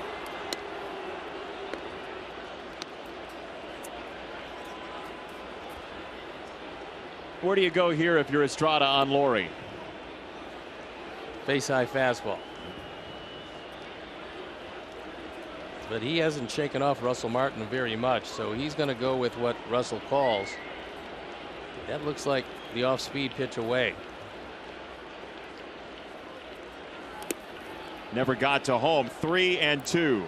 Nice pick by Russell Martin.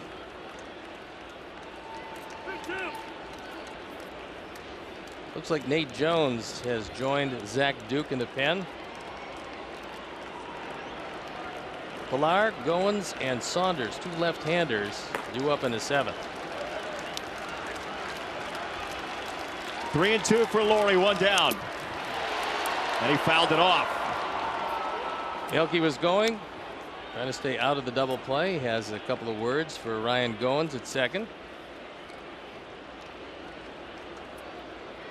Now Melky's taking a long look at Joe McEwing at third base to see if he wants him to go again. It's usually a good time for a pitcher to go to first base. This is going to be an outside fastball. Just fouled of third.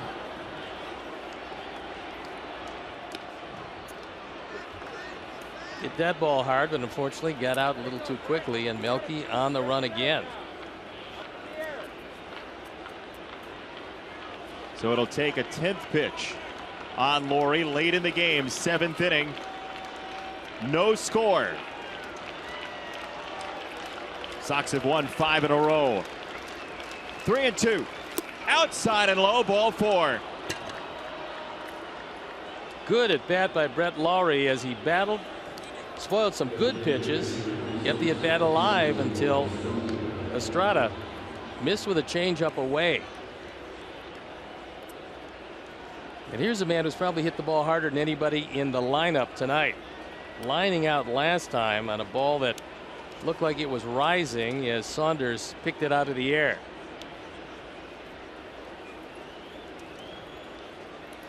So the Jays, with a bullpen that has been rather beleaguered this year, have Estrada on the mound leaning on 110 pitches. We've already seen Chavez once in this series. That was in the opener.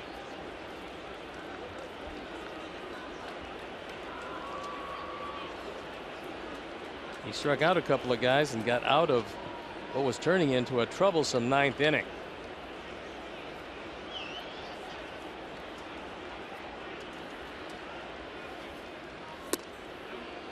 That's low for Avi Garcia, who's 0 for 2, but 4 for 9 in this series. And on that Jays bullpen, 4.03 ERA. That's 12th out of 15 in the American League.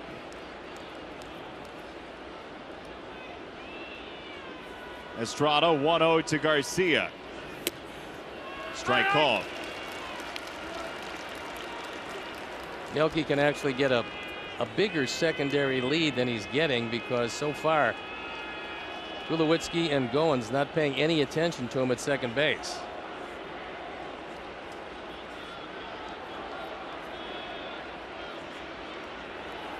One and one. Fouled back into the right. 1-2 for Garcia. He got one hittable exactly where he wants it. 89-mile-an-hour fastball. It was up and out over the plate.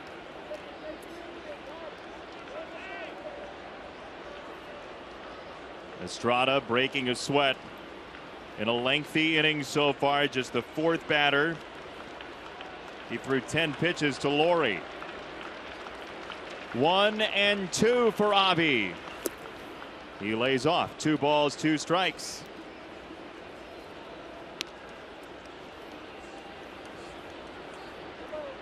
Harton's been awfully good behind the plate tonight, making sure that nothing has gotten by him.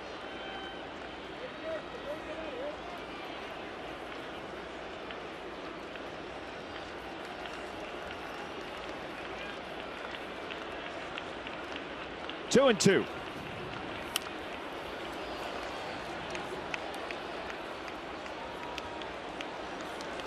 Marco Estrada, with this next pitch, will have the 3rd most pitches he's ever thrown in any outing.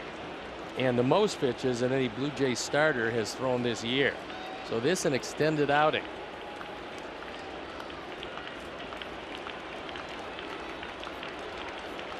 Number 115 forthcoming. He got him swinging.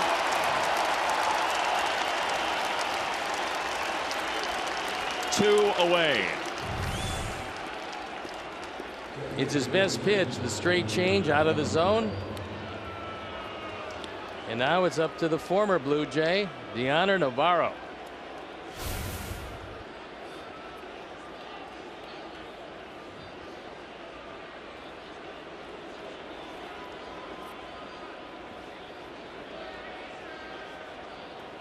Most pitches anybody's thrown all year in the majors in one game. Tanner Roark, 121 for the Nationals. Illinois native Tanner Roark, by the way. Nationals right now, a pretty good team to pitch for. Leading the National League East. 14-5, 2-game lead over the Mets. 0-1 on Navarro. Estrada is 1 strike away. Deoner last night with a big hit. R.A. Dickey on the mound, and home run number 2. R.A. Dickey is aghast.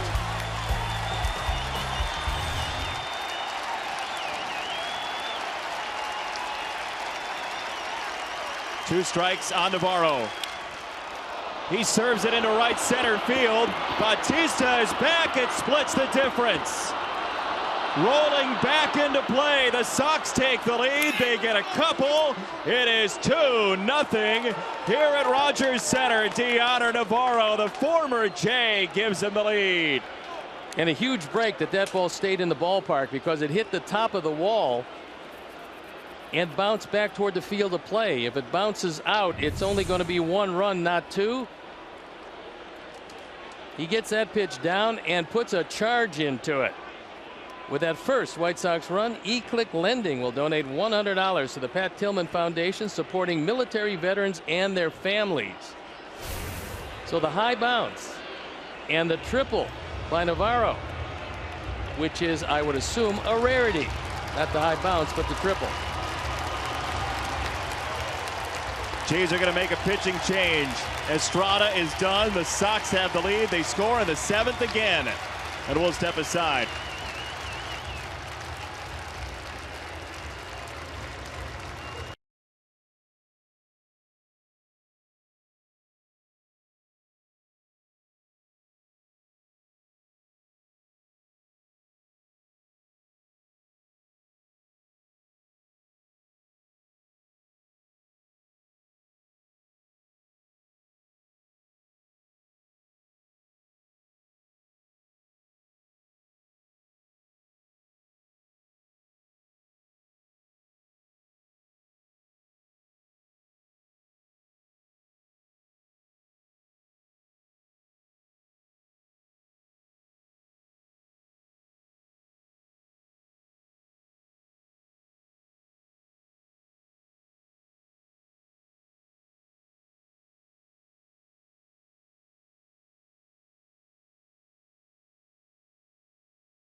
It is Jesse Chavez who'll take over for Marco Estrada, who was pretty good tonight.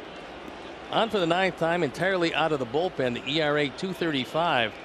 The 12 big strikeouts in 7 2/3 innings. So Chavez, who was both a starter and a reliever for Oakland, finds himself working entirely out of what has been a beleaguered pen for these Jays. Deoner Navarro may have beaten his former team. That's his first triple since September 27th of 2012. He saved it up. He took a bounce back over the head of Pilar as it hit the top of the wall, came back to the field of play, and it kept rolling around. And Deoner in the 3rd. 5th career triple at a huge time. Austin Jackson in the air, deep to right field. This one carries it off the wall. Add one more to the 7th inning. Jackson racing for 3rd. 3-0. I think it's going to be a double E9. Navarro scoring, and there's something about the 7th inning that brings out the best in this ball club. Austin crushes this ball over the head of Bautista. Looked like he was going to be satisfied with a double, but Bautista has the ball drop out of his hand.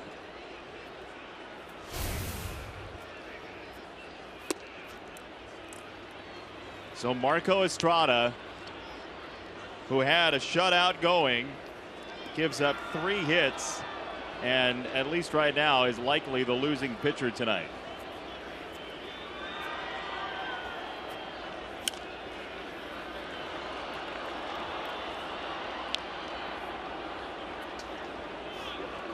They gave him a triple on that, which I'm sure that Austin would gladly take. However, it was a double and an error. Back-to-back triples for the Sox in the 7th inning. He did not go, so Adam Eaton sees the count at 2-1. Another good play by Russell Martin as he dug one out of the dirt.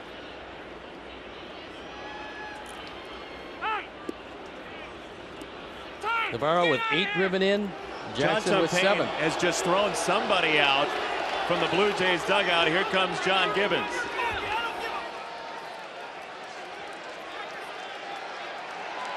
I think this has been boiling up. John has not been happy with the calls, and finally it took an appeal play to 3rd base. It's kind of interesting that John is airing out John Tumpane. Dan Isonia, the 2nd base umpire and crew chief, has come over to get in between the two. John Gibbons is going deep into the Oxford English Dictionary. Yes, he's saying, I believe that he swung at that ball. Nonsense.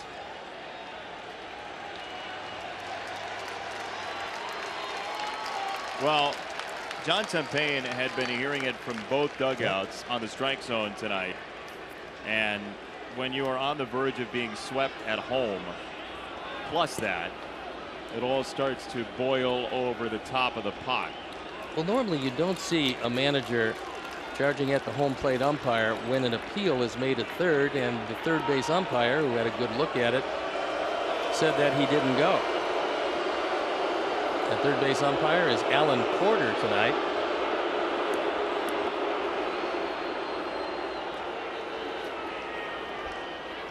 Meanwhile, back at the ranch, 2-1 for Eaton. Jackson at third, 2-2.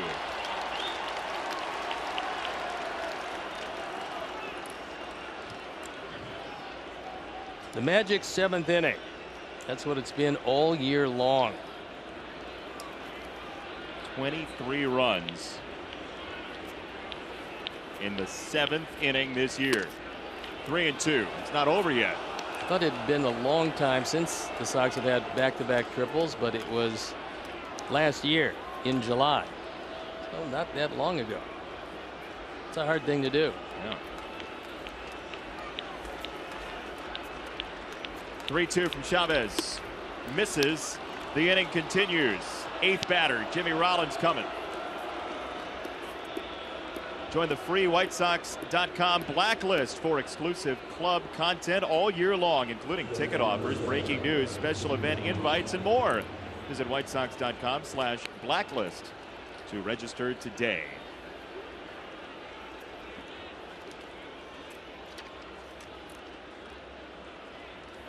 I would think that DeMarlo Hale is probably the acting manager. He's the bench coach, and that's normally what happens when the manager is given the heave-ho.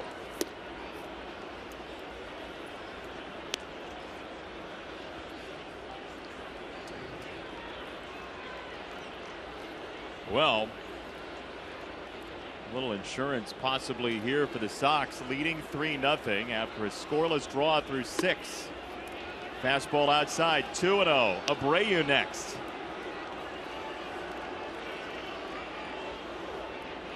And although Quintana has been pretty good through 6, this is an explosive lineup. You can add on a run, best to do it. From first to second, Eaton into scoring position. Good heads-up base running. He realized that Chavez, struggling with his control, didn't pay any attention to him, so he took off. And now a base hit really hurts. Eaton's got great speed. Might be 5-0 with a single.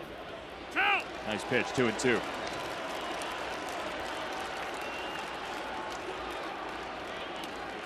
How about this offense? Late in games. Dormant for 6, explosive in the 7th.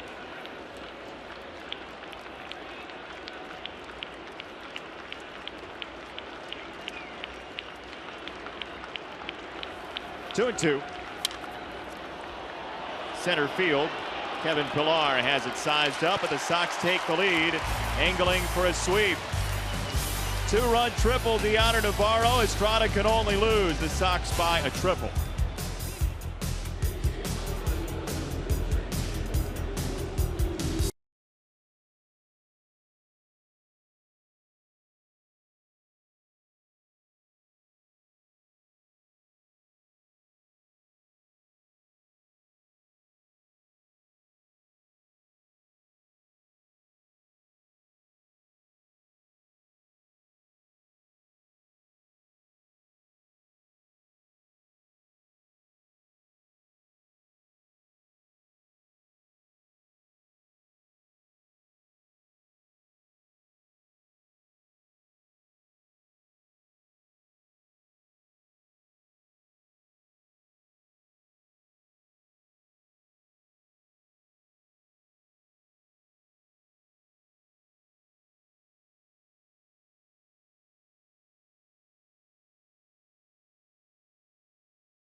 Follow White Sox baseball live with the MLB.com at Bat app. Stay up to the moment at any moment with game day, live game video highlights, StatCast, news, and more. Download MLB.com at Bat, the #1 app for live baseball on your smartphone and tablet. A lot of approved electronic devices and an approved left-hander out of the pen for the Sox, Zach Duke.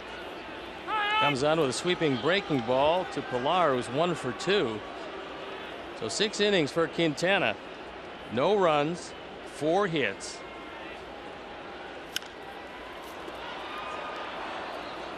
And a pop-up on the right side of the infield for out number 1. Quintana struck out 10 tonight.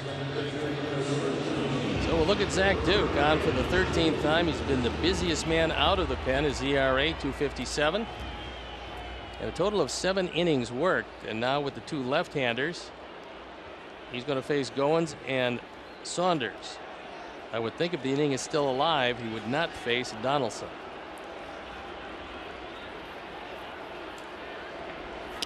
I'm not the pitching guy, but you get the righty out first and set yourself up, bases clear, 2 lefties. Pretty important, right? That was a big out. As now, you know, with only 8 to go, they're all pretty big against a team that can explode offensively. They get out in the opening game of this series to a quick 5-1 lead and looked like they were going to blow it open, but for some excellent work out of the Sox pen. There's that breaking ball from Duke to the left-hander. By the way, we didn't tell you about the roster move. Daniel Webb has been added to the bullpen as Miguel Gonzalez has gone down. But in relief of Gonzalez, Putnam, Jennings, Albers, and Robertson in that first game, and the pen was spotless. We'd also like to send our well wishes to a huge Sox fan, Bob Snake Jirsa, who is undergoing treatment.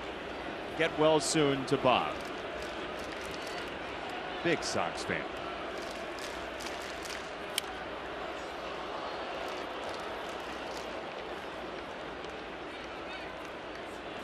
Just in case this inning is still alive to the Donaldson, Bautista, Encarnacion threesome, Nate Jones is ready to go.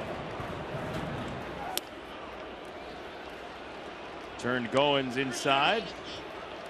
3-2 from Duke. Texan left-hander, formerly of the Pirates organization, among others. Washington, Milwaukee. 3-2. Quick pitch, fouled away. Pretty good idea by Zach. He'd been using a long, slow delivery and thought if he altered that delivery, he might be able to sneak it by Goins, who fouled it off hard to the left side.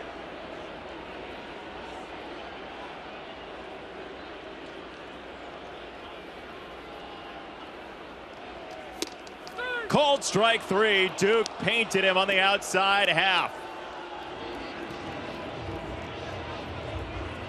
Well, out of the many pitches that have been disputed, this shouldn't have been one of them. This is just a terrific pitch. It had most of the plate. Goins could not pull the trigger. And doesn't get much better from Zach Duke.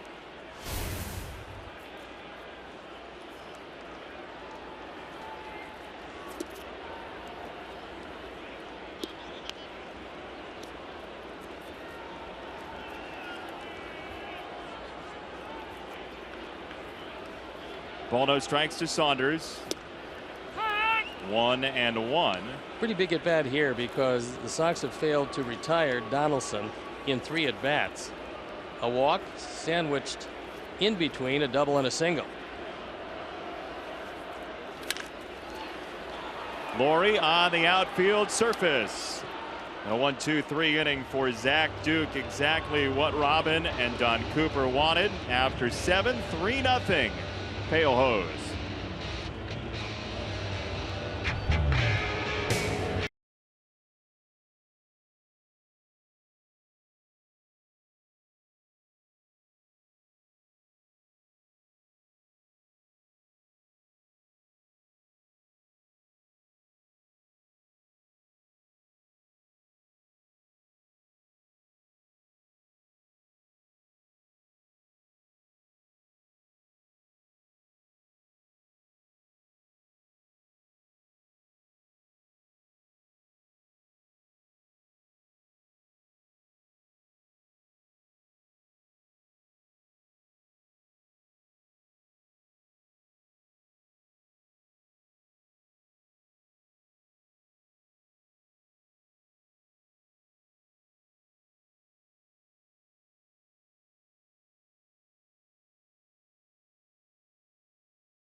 Wisconsin upcoming schedule brought to you by Travel Wisconsin. Plan your fun today at travelwisconsin.com. Sox will be in Maryland for some crab cakes for a 4-game series. Then back home, good seats still available for the Red Sox and the Twins. By the way, this day in American history, in 1773, Parliament passed the Tea Act.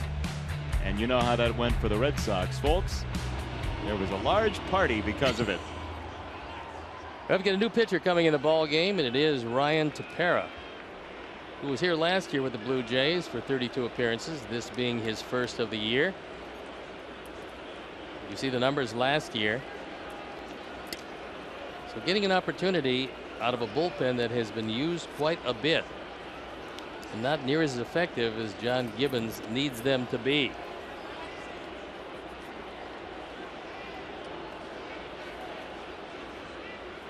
Gibbons ejected from this game, arguing an appeal call over at third, but balls and strikes were also part and parcel to the issues this evening.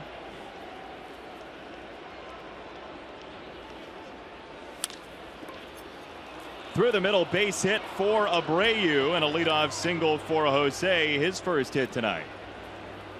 On Gibbons, by the way, he was drafted in the same first round in 1980 as Sox bench coach Rick Renteria. How about that? John Gibbons, a former catcher, as you take a look at Jose going back up the middle.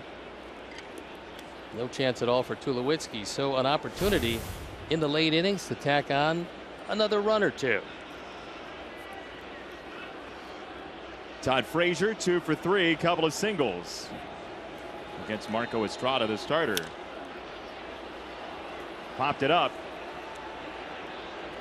Dominguez fading, makes the catch.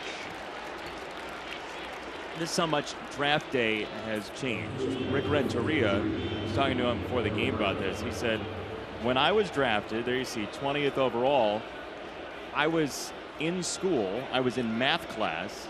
One of our counselors came to the room that I was in and called me out of class and said, hey, why are you in school? And Rick said, what do you mean?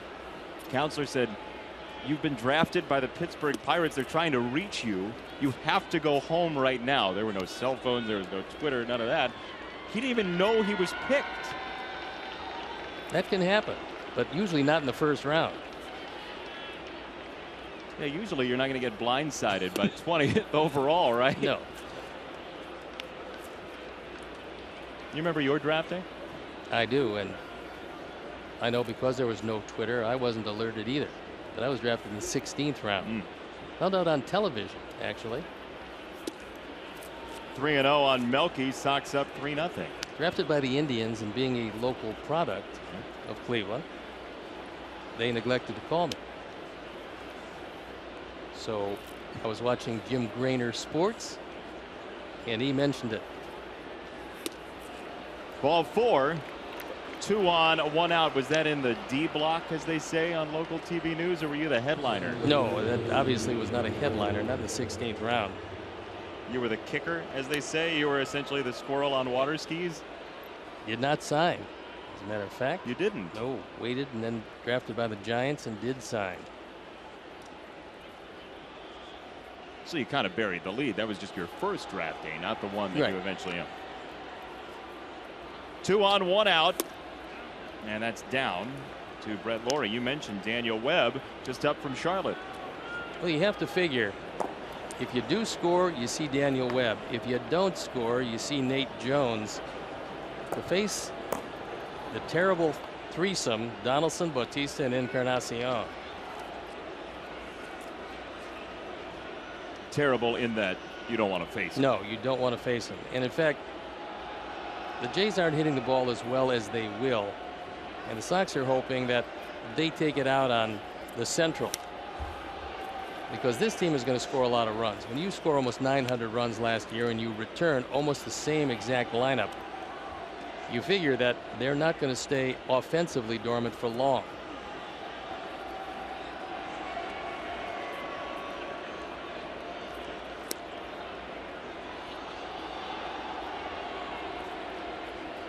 Jays will play at Tampa Bay, then Texas and the Dodgers before a trip to San Francisco next. 2-1 for Laurie, who walked and scored as part of that 3-run 7th inning. Kind of surprising, but the Blue Jays actually leaving after the game tonight. With that off day tomorrow, they'll have the entire off day in Tampa Bay.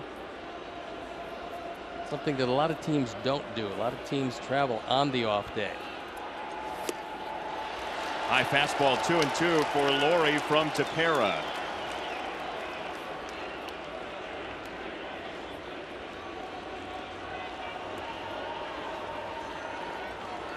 Tepera from Lake Jackson, Texas. 6'2", 190.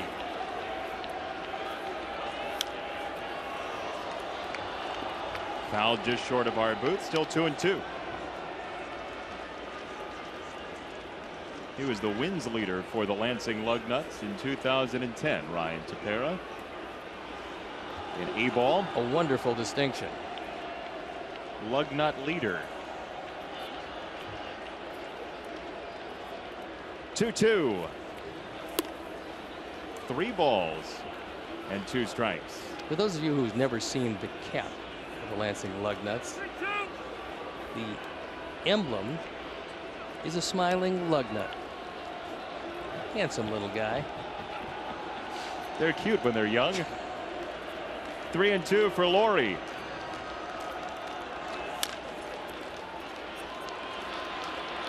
Donaldson going, save. Inning alive.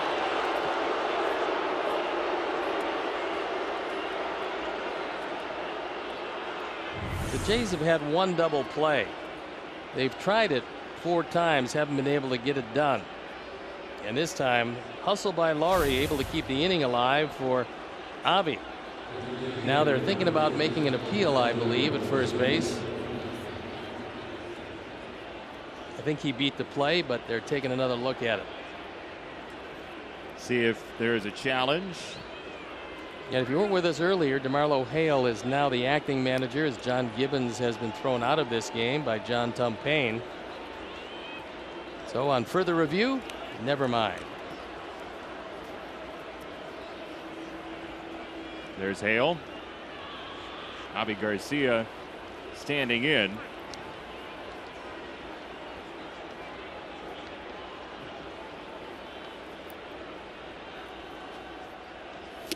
By the way, we were talking about the Lansing Lugnuts. Their announcer, I think it's pretty cool. Once a year, his name's Jesse Goldberg Strassler. He does an old-timey recreation of a game. He doesn't watch the game. He just sees it come through and does like Ronald Reagan used to do. Uses wood blocks and everything like that to recreate the game via teletype. Not a bad idea. In fact, he might parlay it into the presidency. So that's the prereq. Sure. For the White House? One of them. Yeah. One of those basketball rings. 2 strikes on Garcia.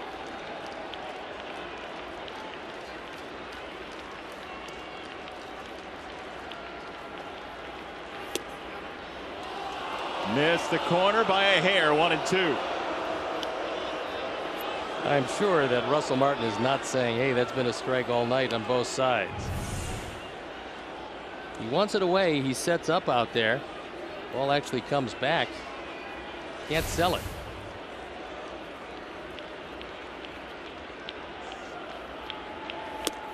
Outside, 2 balls, 2 strikes from Tepera. Abreu at third, Laurie at first.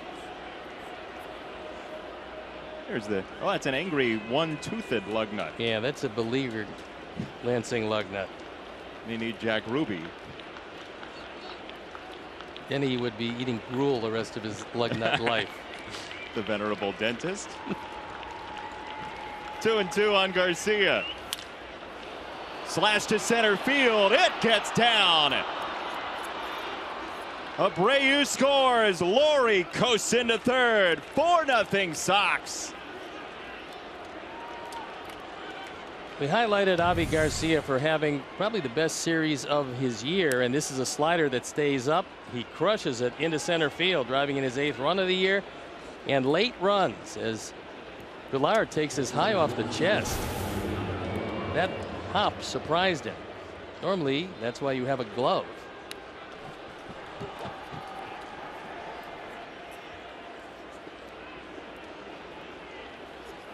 So it's up to Deanna Navarro, whose 2-run triple gave the Sox the lead. Biggest hit of the ball game by far. Marco Estrada had been close to untouchable, and with 2 outs in the 7th, Navarro came up and put a charge into 1.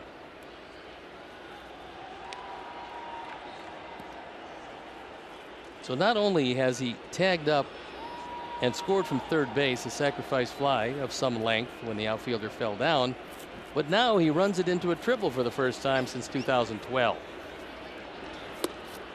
How about the wheels on Deanna Navarro? Just like we promised earlier in the game, it's Miller time, brought to you by Miller Lite. Here's our Miller moment.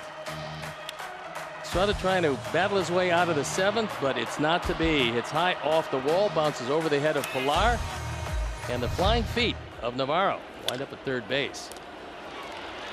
This will do it. Dominguez stops the bag, but the Sox tack on one more. Abreu plated by Avi Garcia, 4-0.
Duke protecting the lead. Sox got one more, and Nate Jones is on, Steve. And Nate Jones to face Donaldson, Bautista, and Encarnacion. And Nate has been just like the bullpen, almost unhittable. 1-0, .93 ERA, on for the 11th time. Got 9 strikeouts and 9 2/3. But this threesome is a challenge for anybody. Donaldson's been on all 3 times tonight, and he watches a close pitch. Ball 1.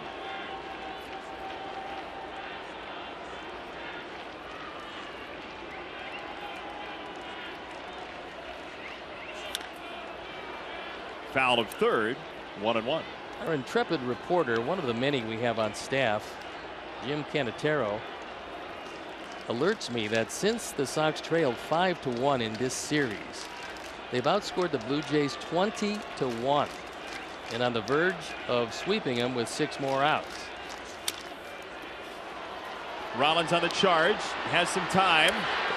About a step worth. Out number 1. I think the beauty of this game is that it's been 90 feet to first base for a long time, a very long time. And yet it doesn't matter how fast the runners are, it doesn't matter what generation it happens to be, but if you're at shortstop, if you field the ball cleanly, you can get it to first base one step ahead of the base runner. It's amazing because they change a lot of things in sports, but not the baselines in baseball. Been 90 feet for a long time as Bautista, who struck out 3 times, starts it at 0-1. Nate is pretty hard to pick up with that unusual motion in the fastball that ranges anywhere from 96 to 100. In the air, third base side, Frazier and Rollins. Todd Frazier stationary for out number 2. Good slider that time. And Bautista's had a tough night. That's the first time he's made contact in 4 at-bats. Time now for our Xfinity high-speed action replay, and it comes with some brilliant defense once again from Adam Eaton. Encarnacion bidding for a 2-base hit. It was not to be as Adam goes up, crashes into the fence, and takes it away. That was leading off the 6th inning, and a walk was to come later, so it turned out to be a very big play.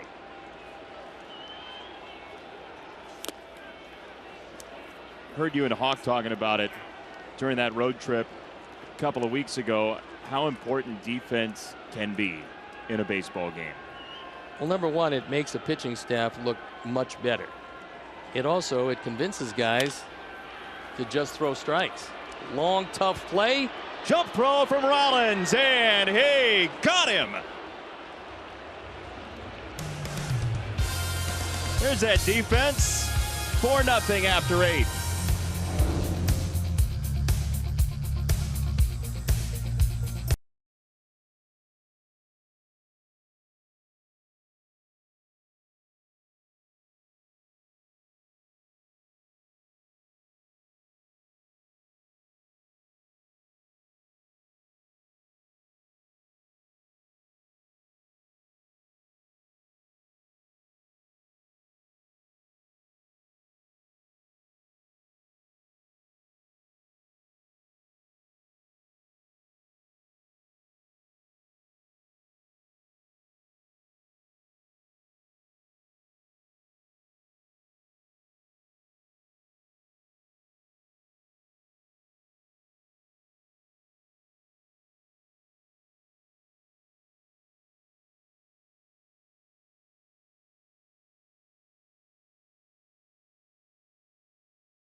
With the lead over the Jays with late runs again. 3 in the 7th, 1 in the 8th. How about Jimmy Rollins, Steve? He goes into the hole and he realizes off balance he can't get it there on the fly. He uses the artificial surface, and the skip beats Encarnacion by a step. The defense continues to sparkle. The pitching has been wonderful. And the Sox, looking for their 5th shutout of the year, is a very happy Jimmy Rollins. Sees his club get out of a very dangerous 8th inning, and now Gavin Floyd comes in the ball game to pitch the 9th. It's a 37-year-old gentleman at shortstop making a dandy of a play.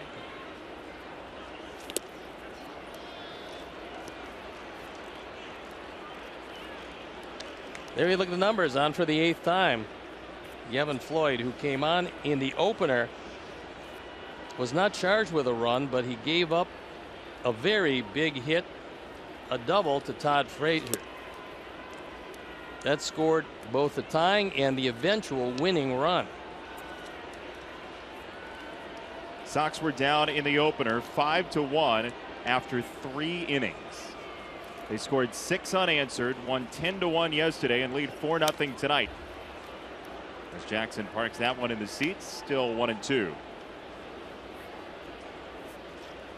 Jose Quintana is going to be the beneficiary of some late runs, and he'll run his record if in fact they eventually win this one to 3-1.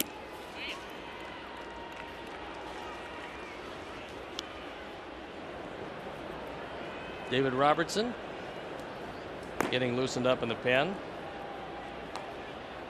Well, it was a tired out bullpen for a while, the Sox, but Robertson threw in the opener for 1 inning, got the day off yesterday as Jackson hacks this ball to the gap in right center, nearly a carbon copy of his last one, and it bounces off the top of the wall and over for a ground rule double.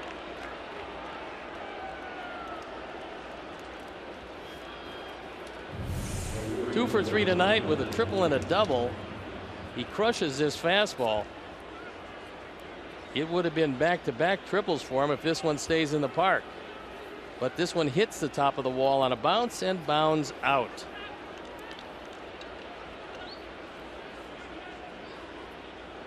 Austin Jackson now 2 for 3. RBI triple and a double to his name.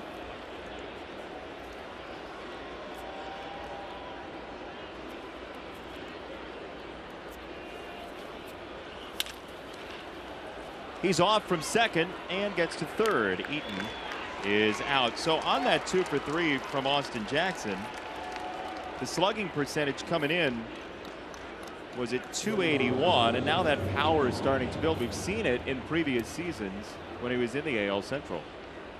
He's a big factor at the bottom of the order, and if he starts hitting it and then you roll over to Eaton, the Sox, who have been, if not prolific scorers, they've been opportunistic scorers, especially late in the game, and now the infield in at all 4 positions. And shifted for Rollins. A 0-0 game through 6. And then 2 outs in the 7th. Yanner Navarro breaks it open.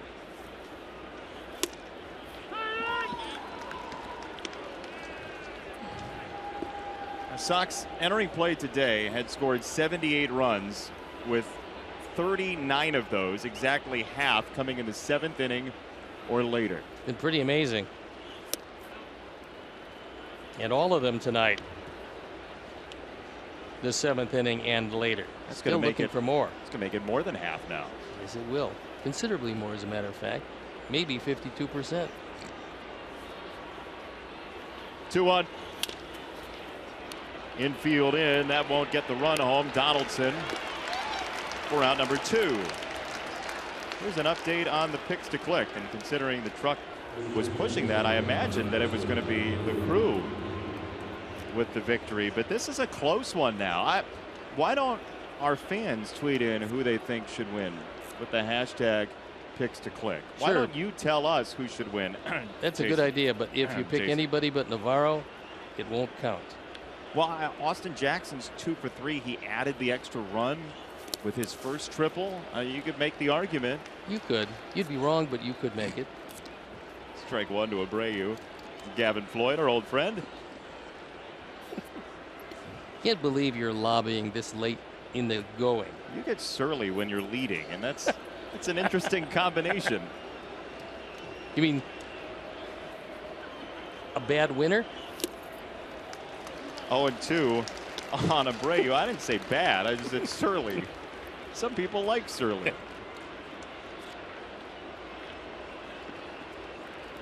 Sox are trying to build on their best start since the World Series winners in 2005.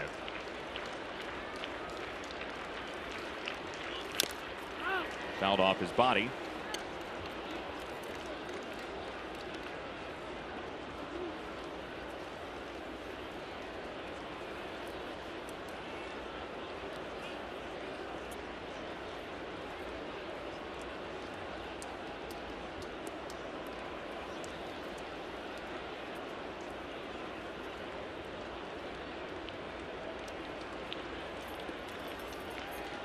lot of tweets rolling in for me, Steve.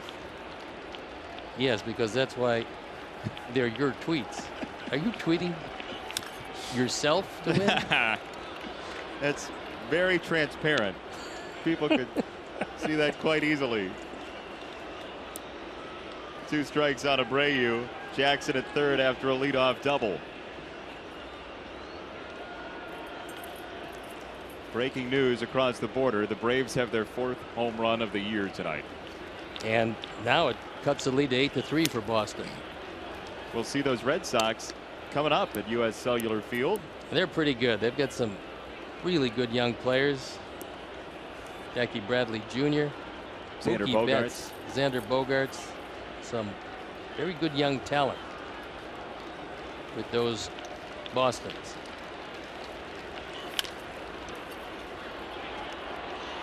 Goins around second, and that'll do it. That's the Big Poppy farewell tour as well, coming to U.S. Cellular Field.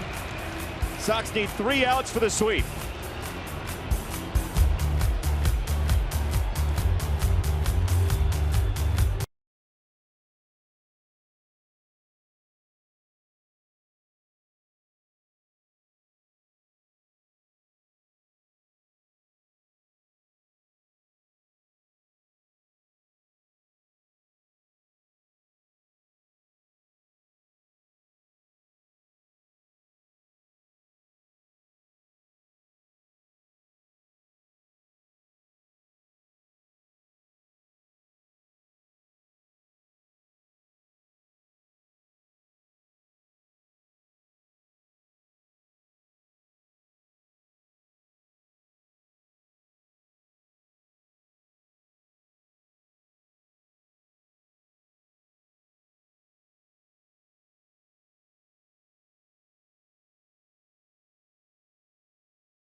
Baltimore, where our first place Sox kick off a 4-game series with Manny Machado and the first place Orioles. Join us for the first pitch at 6 tomorrow on CSN Chicago. Orioles leading in the bottom of the 9th, 3-1 at Tampa Bay. As you look at David Robertson, and if you're wondering why he would come in the ball game here in a non-save situation, he was probably asked, do you want to pick up an inning? Do you feel like you might need to work so that when you go to Baltimore, if they do need him in a save situation, his control will still be there? And so he's picking up an inning here at the 9th, and all right-handers to face him unless DeMarlo Hale, the bench coach subbing for John Gibbons, decides to put up a pinch hitter. Gibbons thrown out a couple innings ago, arguing with the umpiring crew, and the plate umpire John Tempane sent him on his way. Tulowitzki first against Robertson. Strike 1. The only thing you worry about, and that is for most closers, is in a non-save situation, can you get the same adrenaline rush as you can when you come in to try to nail a save? So we'll see how this plays out. How much do you need that adrenaline? What does it do for you as a closer? It just makes you a little sharper, a little more aware of things. Your pitches break a little bit more. Your velocity is a little sharper, because quite obviously your job is to save games. Close pitch, a little bit low, 2-1 on Tulowitzki. I think if you look at most closers and you look at higher ERAs with big save totals, most of that earned run average is picked up in non-save situations trying to get an inning in.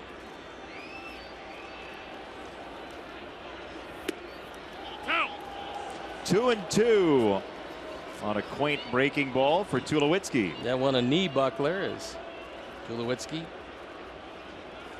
saw it spin over the inside corner.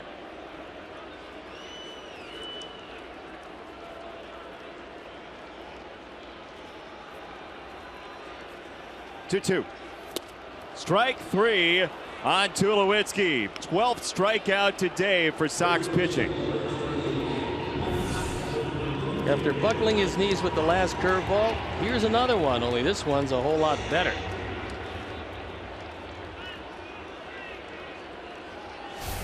The difference between the one you throw to get over the plate and the one you throw to put a hitter away. One down for Dominguez, who's 0 for 5 since coming up from AAA, and he looks at strike 1.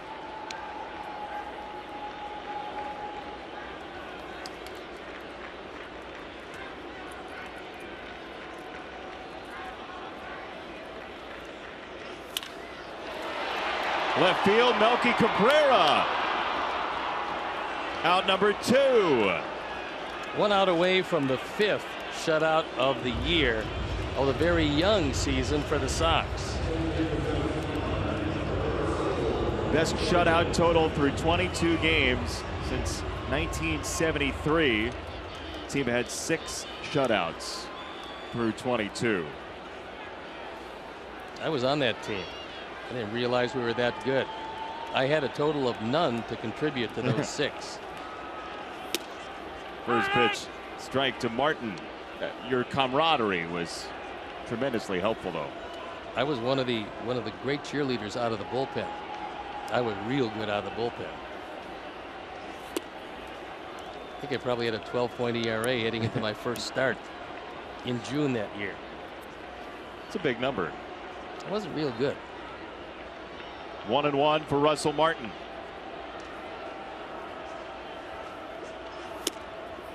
One strike away now. Ball and 2 strikes from Robertson.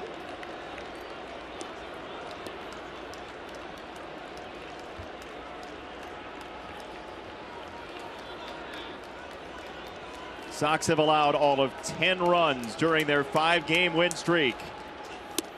2-2. Quintana will go to 3-1. And the guy who threw very well on the other side, Marco Estrada, will fall to 1-2. With that pitch, strike 3, and the Sox have back-to-back sweeps. This one against the Blue Jays. It's been an amazing run on the road for the Sox, and a knee-buckling curveball, no chance at all. Russell Martin down on strikes. The 5th shutout of the year, and the Sox scoring late once again. The bullpen making it hold up for Jose Quintana. And what a series this was. 3 in the 7th, 1 in the 8th for the Sox to prop up Quintana. This is best April. Only 1 no decision. He's never won more games than 3 in the month of April.